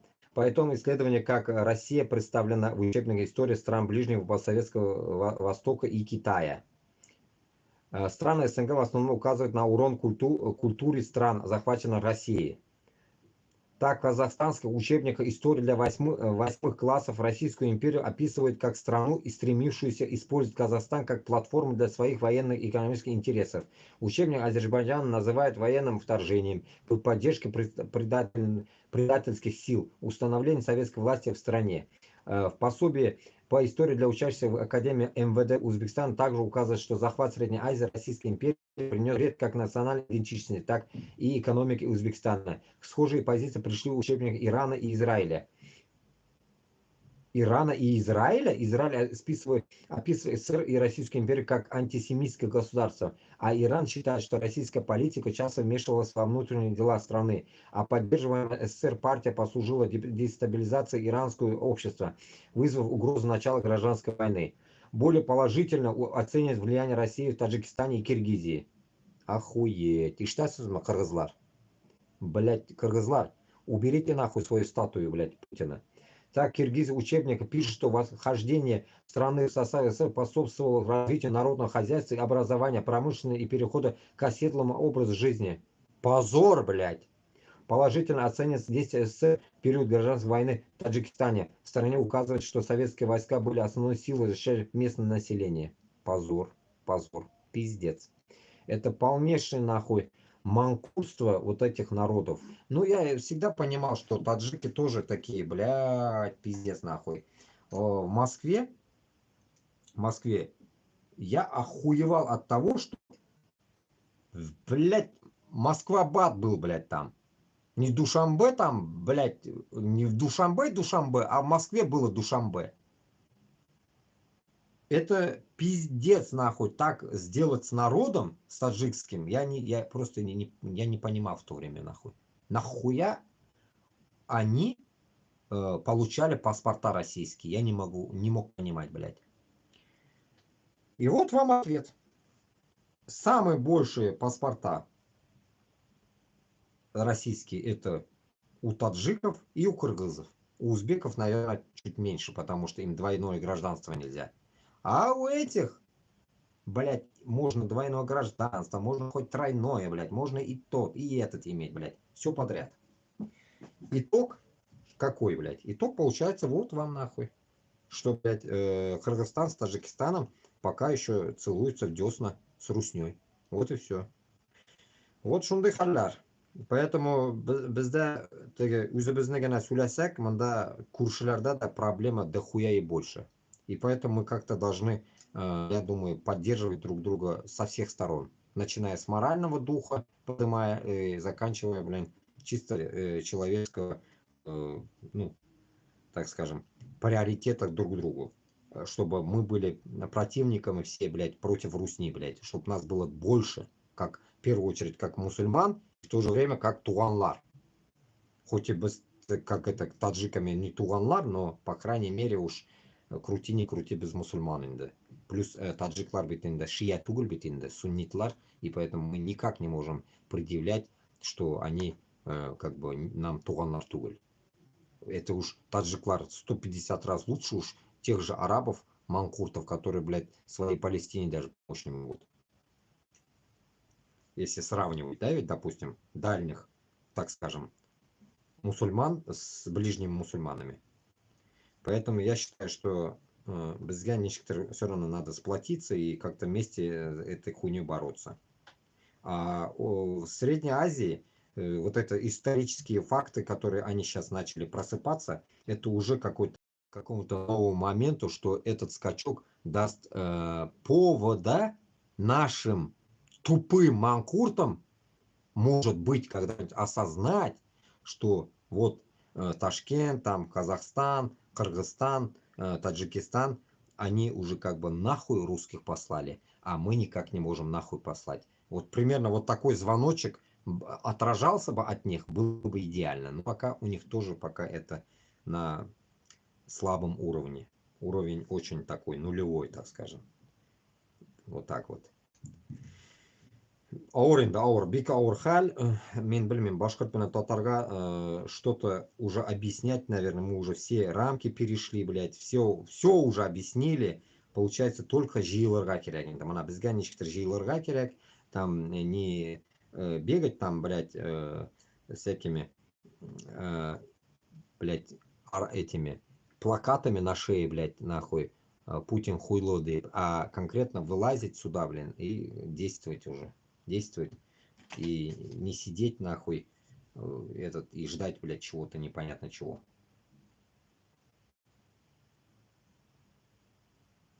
И тут вот такой еще прикол. Россиян не волнует, что государственный язык в Германии немецкий, во Франции французский, в Италии итальянский. Россияне не могут смириться с тем, что государственный язык в Украине украинский. Вот именно. Они не могут смириться с тем, что в Узбекистане язык узбекский. И этому русскому уебку не надо выебываться там. И они не могут понять, что Башкортостанда мы должны говорить на башкирском, на башкорт тілінде. А мы, башкортлар, любим урысларны и говорим только на русском языке, блядь. Как говорится, интерпретировать можно со всех щелей по-разному.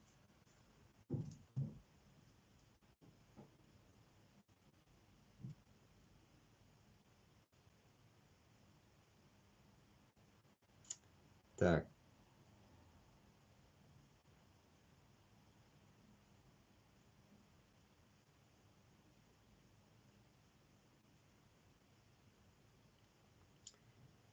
Внешний день в ООН, это был, вчерашний день в ООН, это был прямо день открытых дверей клиники для импотентов. Там прошло заседание по теме военной агрессии России против Украины. И практически все резко осудили Путина.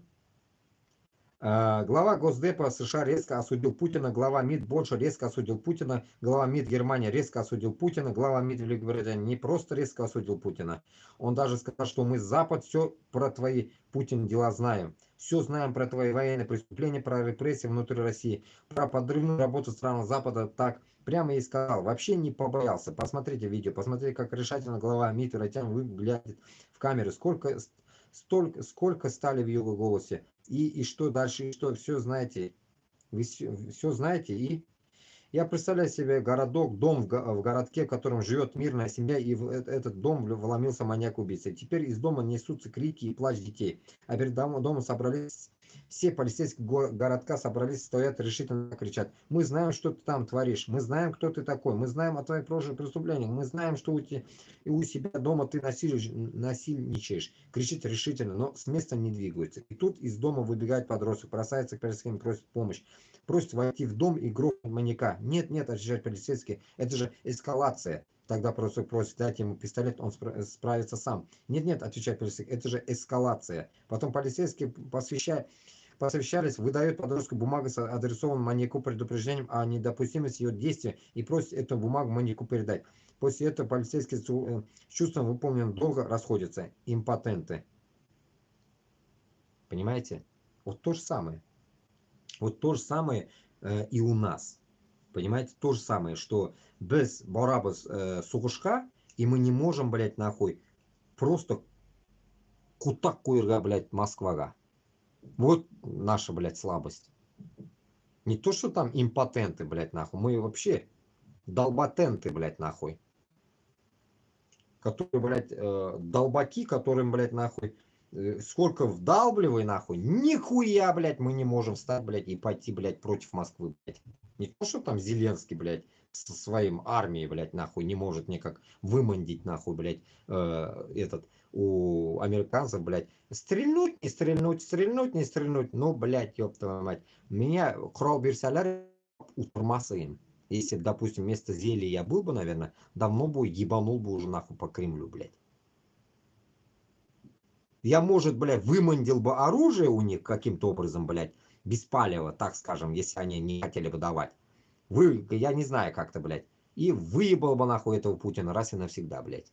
Примерно вот таким лозунгом, блядь, башкет, блядь, татарда был иш тактикасы. А не так, что, блядь, нахуй, минда кулымда сәнәк, блядь, лопата, кувалда, но оружие юк. Да біздің үстімізде хужа да юк, блядь, кімдендір сұрарға, блядь. Минда юк американский хужа, европейский хужа. Сізде да юк андай хужа, кроме Путина.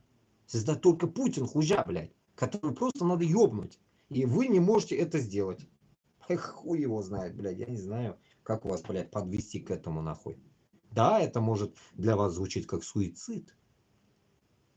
Но вы-то, блядь, нахуй, с двойными стандартами на суицид идете на Украину. Это получается, вы наебали семью, вы наебали себя, вы пытаетесь наебать нахуй Россию и идете, блядь, умирать за Путина, блядь. Кто в дураках? В дураках, конечно, народ Башкортостана с Татарстаном.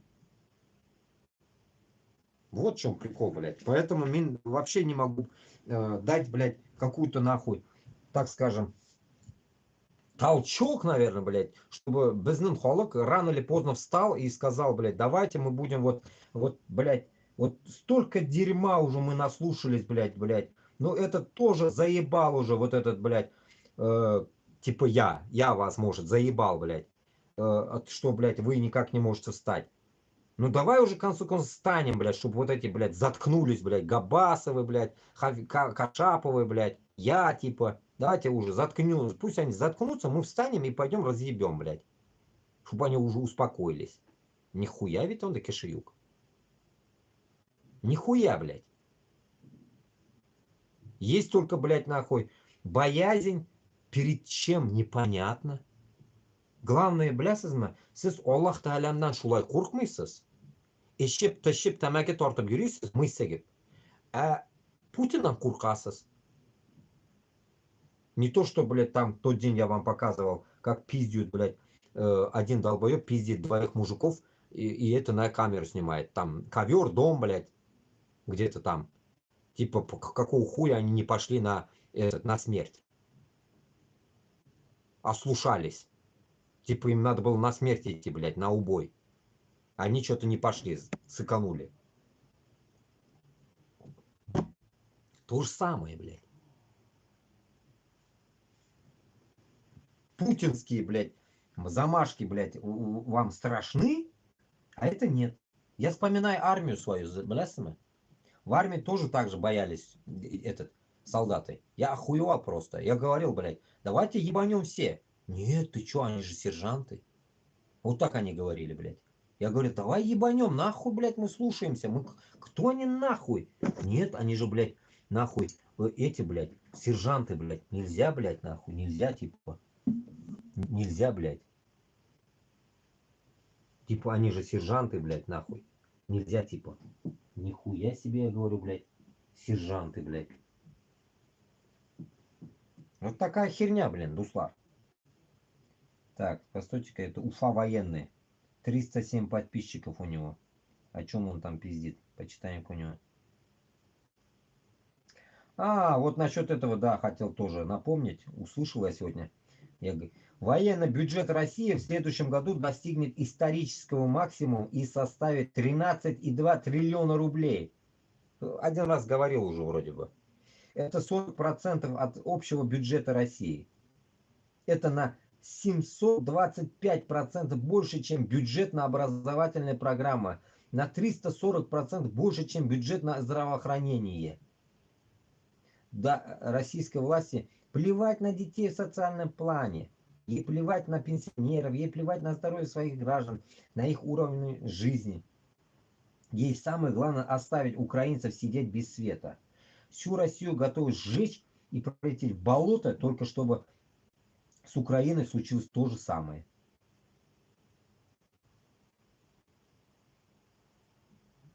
Шундыхаль. Россия запустила в Китае секретный проект по производству дальнобойных беспилотников для войны в Украине. Reuters пишет. Проходит испытание беспилотника под названием Гарпия-3. Сообщает, что они могут лететь до 2000 км с нагрузкой 50 к. МИД Китая отрицает все обвинения. Ну, такая нехилая нахуй самолетик. Кукурузник, блядь. Кукурузник нахуй, блядь, это. Нихуя беспилотник, блядь, тут. Кукурузник целый нахуй. Ой, бля.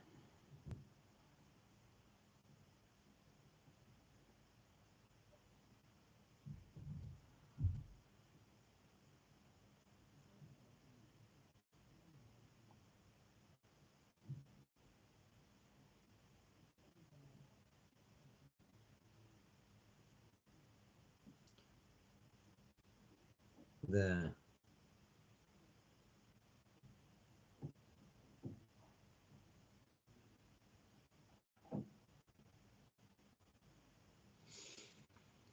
Российский проект «Медиазона» и российская служба ВВС по состоянию на 27 сентября дают цифру 71 057 человек. Погибло, наверное. Убитыми и публично похоронили. Охуеть. Просто охуеть, блядь. Просто убийственно охуеть, блядь.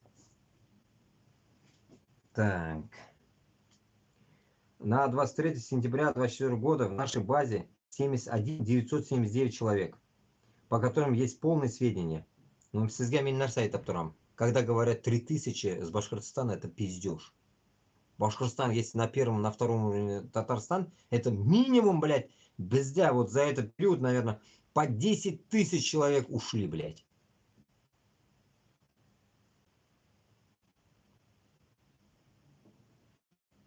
Вот и все.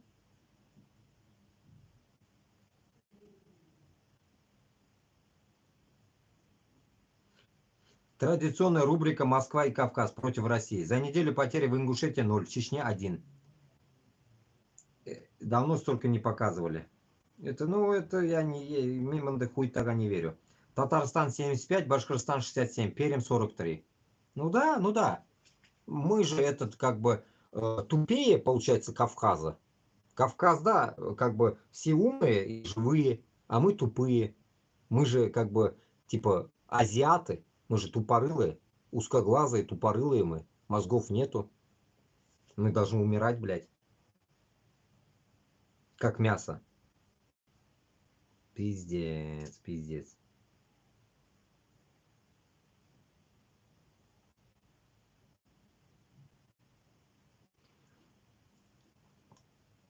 Это какой-то хуй пишет. Короче, я не вижу вариантов окончания войны и предотвращения глобальной катастрофы, кроме акций против Путина в стиле уничтожения Насраллы. Путин одержим параноидальным бредовым идеями, манией, величия и преследования. Он хочет войти в российскую историю в качестве великого государя, возродившего империю, создавшего новый путинский Третий рейх после Романовых и СССР. Для этого ему вначале надо уничтожить Украину, а потом подчинить себе другие осколки империи и страны, входящие в ее сферу влияния. Такая политика рано или поздно и неизбежно приведет к военному столкновению с НАТО, который, очевидно, будет иметь катастрофические последствия, если Путина в ближайшем будущем не уберут свои. Это придется сделать чужим. Вопрос только в том, то есть вместо или после глобальной катастрофы это произойдет. Хотелось бы, чтобы до. Ну, какой-то нахуй писарь нахуй написал, да?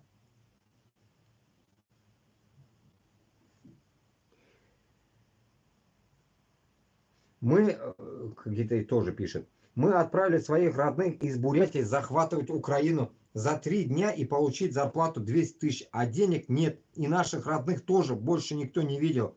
Помогите, пришлите хотя бы денег.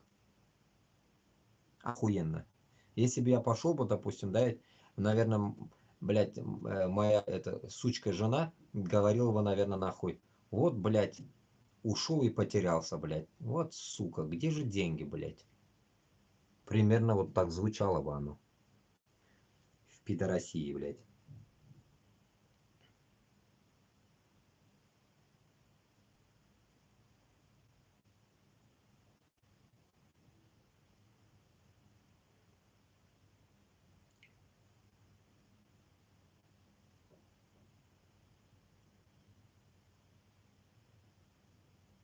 Так,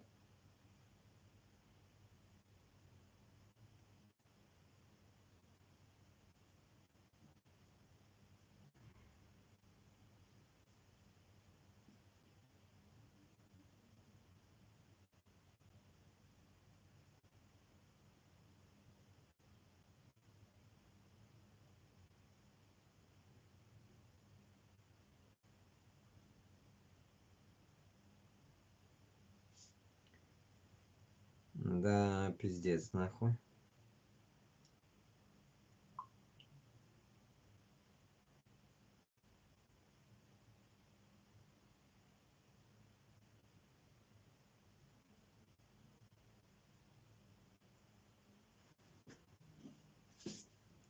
Так, идем дальше.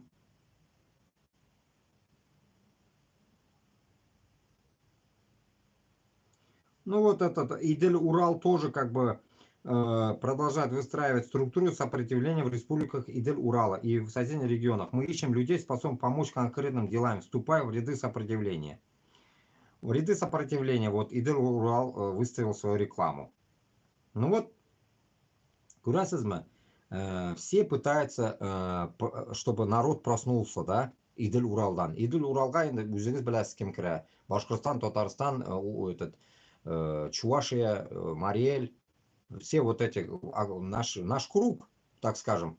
Біздің күршілер бөтенесе шул Идель-Уралга кірә. Шуларга вот они призывают.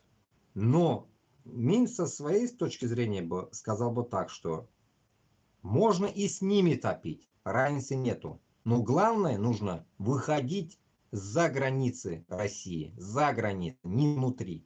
И как бы внутри оставить только пассивные, которые, когда мы уже зайдем, они встанут. Вот таких. Это я говорю, наверное, мужики должны быть старше 50 лет. Если это им будет интересно. А так, мужики 30 и 50 должны выходить за границу. Которые могут ходить, не инвалиды, которые могут держать оружие и так далее.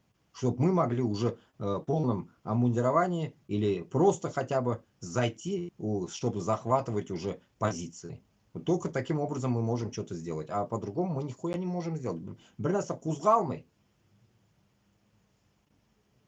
Кузгалтыр үшін нәрсәдер эшләргә кирәк.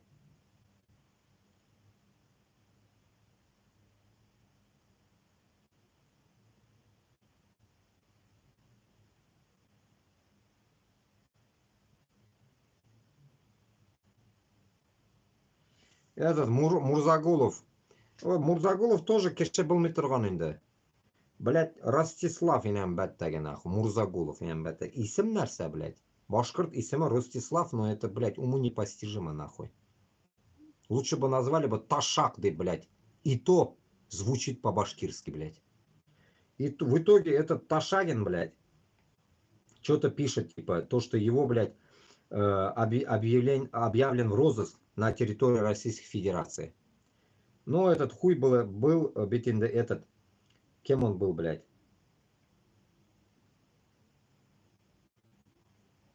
Бывший председатель Общественной палаты Башкортостана.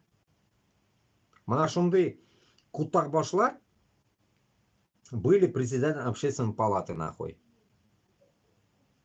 Который, блядь, наверное, себя считает мужиком, блядь, а ведуха его явно, блядь, мужик туголь, а, блядь, он и вроде бы и, блядь, и геев поддерживает, и все подряд, нахуй. Ну, какой-то, блядь, неровный башкортын, блядь, какой-то не такой, блядь. Меня ушамый.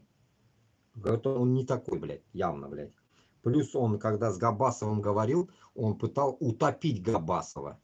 Когда вы видели дебаты с ним и Габасовым, я аж бесился, потому что Габасов не мог ему ответить нормально, блядь. Реально не мог он ему ответить. Мен, если бы Мурзагулов на кутына сегерейн, шунда, на месте. Вместе с Габасовым вместе. Не могут, нахуй, блядь, перепиздеть там, блядь. Позорище, блядь, ихние, блядь, вот это, дебаты были. Двух, блядь, точнее, вот как инвалид тут написано, двух инвалидов. Дебаты двух инвалидов. Потому что Габасов, блядь, или он прикидывается таким, блядь, ути-пути нахуй, или он на самом деле вот такой ути-пути. А этот гандон, блядь, такой весь такой из себя петух. Петух, потому что он же бывший председатель общественной палаты, и как бы у него язык подвешен, так скажем. Он же, блядь, еще какой-то этот был, сука. Еще кем-то был же, блядь, при Путине, блядь, или что, блядь, еще он, кем он, гандоном был, блядь. Аташе, блядь, или как он, блядь, который при параде этого, блядь, Путина, блядь.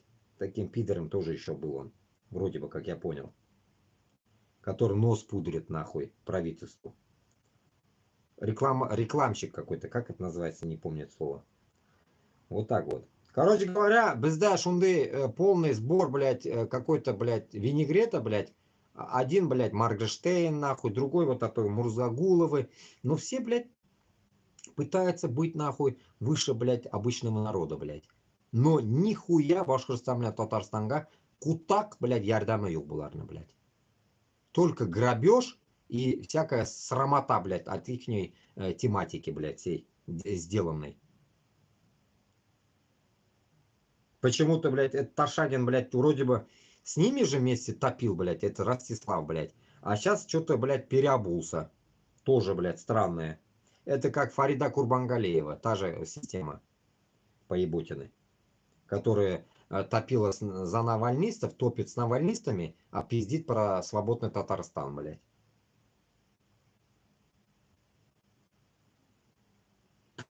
Айтамбик, нахуй.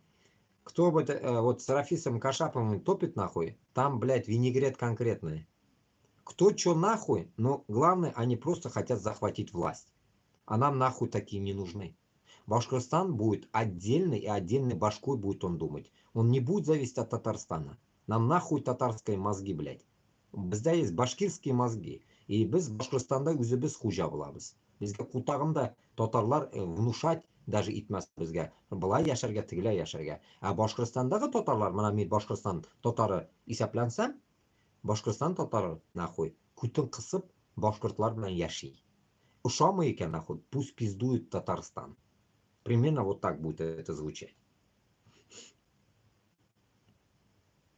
Мы легче построим отношения с Казахстаном, чем вот с такими пидорюгами, нахуй, с Татарстана. Если они будут топить вот таким образом, Турции, нахуй, будут, нахуй, облажаться, блядь. Или еще кого-то пригонят они, нахуй. Шунда момент-то шукнуп алалар, нахуй. Вот, нам не нужны такие, блядь.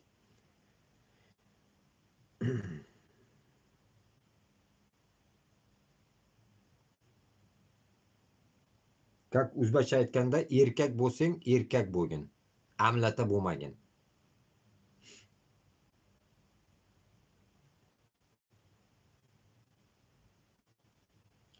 Так.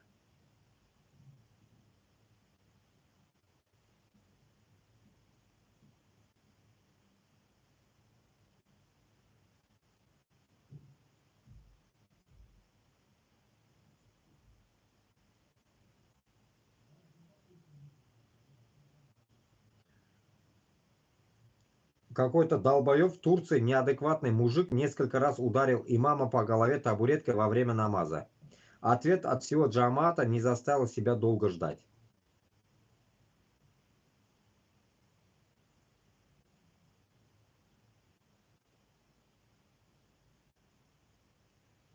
Его разъебали мужики сразу. С чем-то, блядь.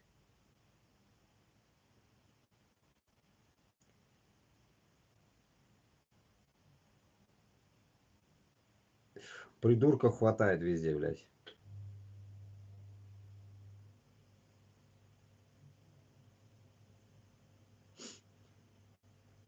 Подрядчик на миллиард схемы распределения госзаказов на ремонт дорог в Башкортостане. В Башкортостане контракты на ремонт дорог стоимостью сотни миллионов рублей неизменно выигрывает компания, связанная через бывшего учредителя с братом главы республики Ради Хабирова.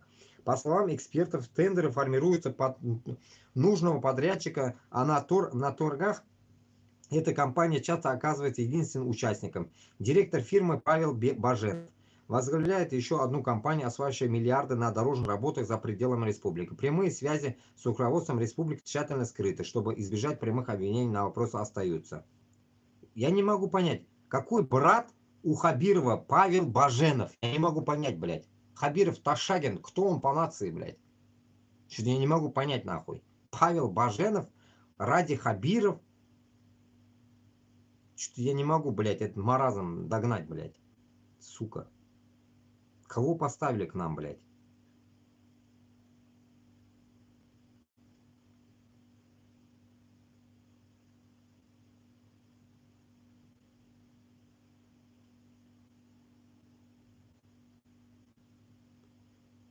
Так. Что-то не понял. Короче, у Никевала туганлар. Короче, будем, наверное, закрываться. У меня вроде в одном, блядь, интернет ёбнулся, нахуй. Сука. Все. Короче, наверное, закрываем туганлар. Совершаем трансляцию. Короче, Бигзур Рахмат. Кутурганларга. Так. Что-то я ломяли был.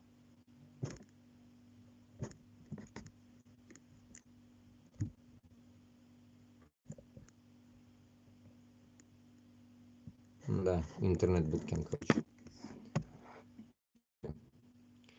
И маназа сюндрабис, короче. И сянсол. Киши биг эс, киши утормы. Получается,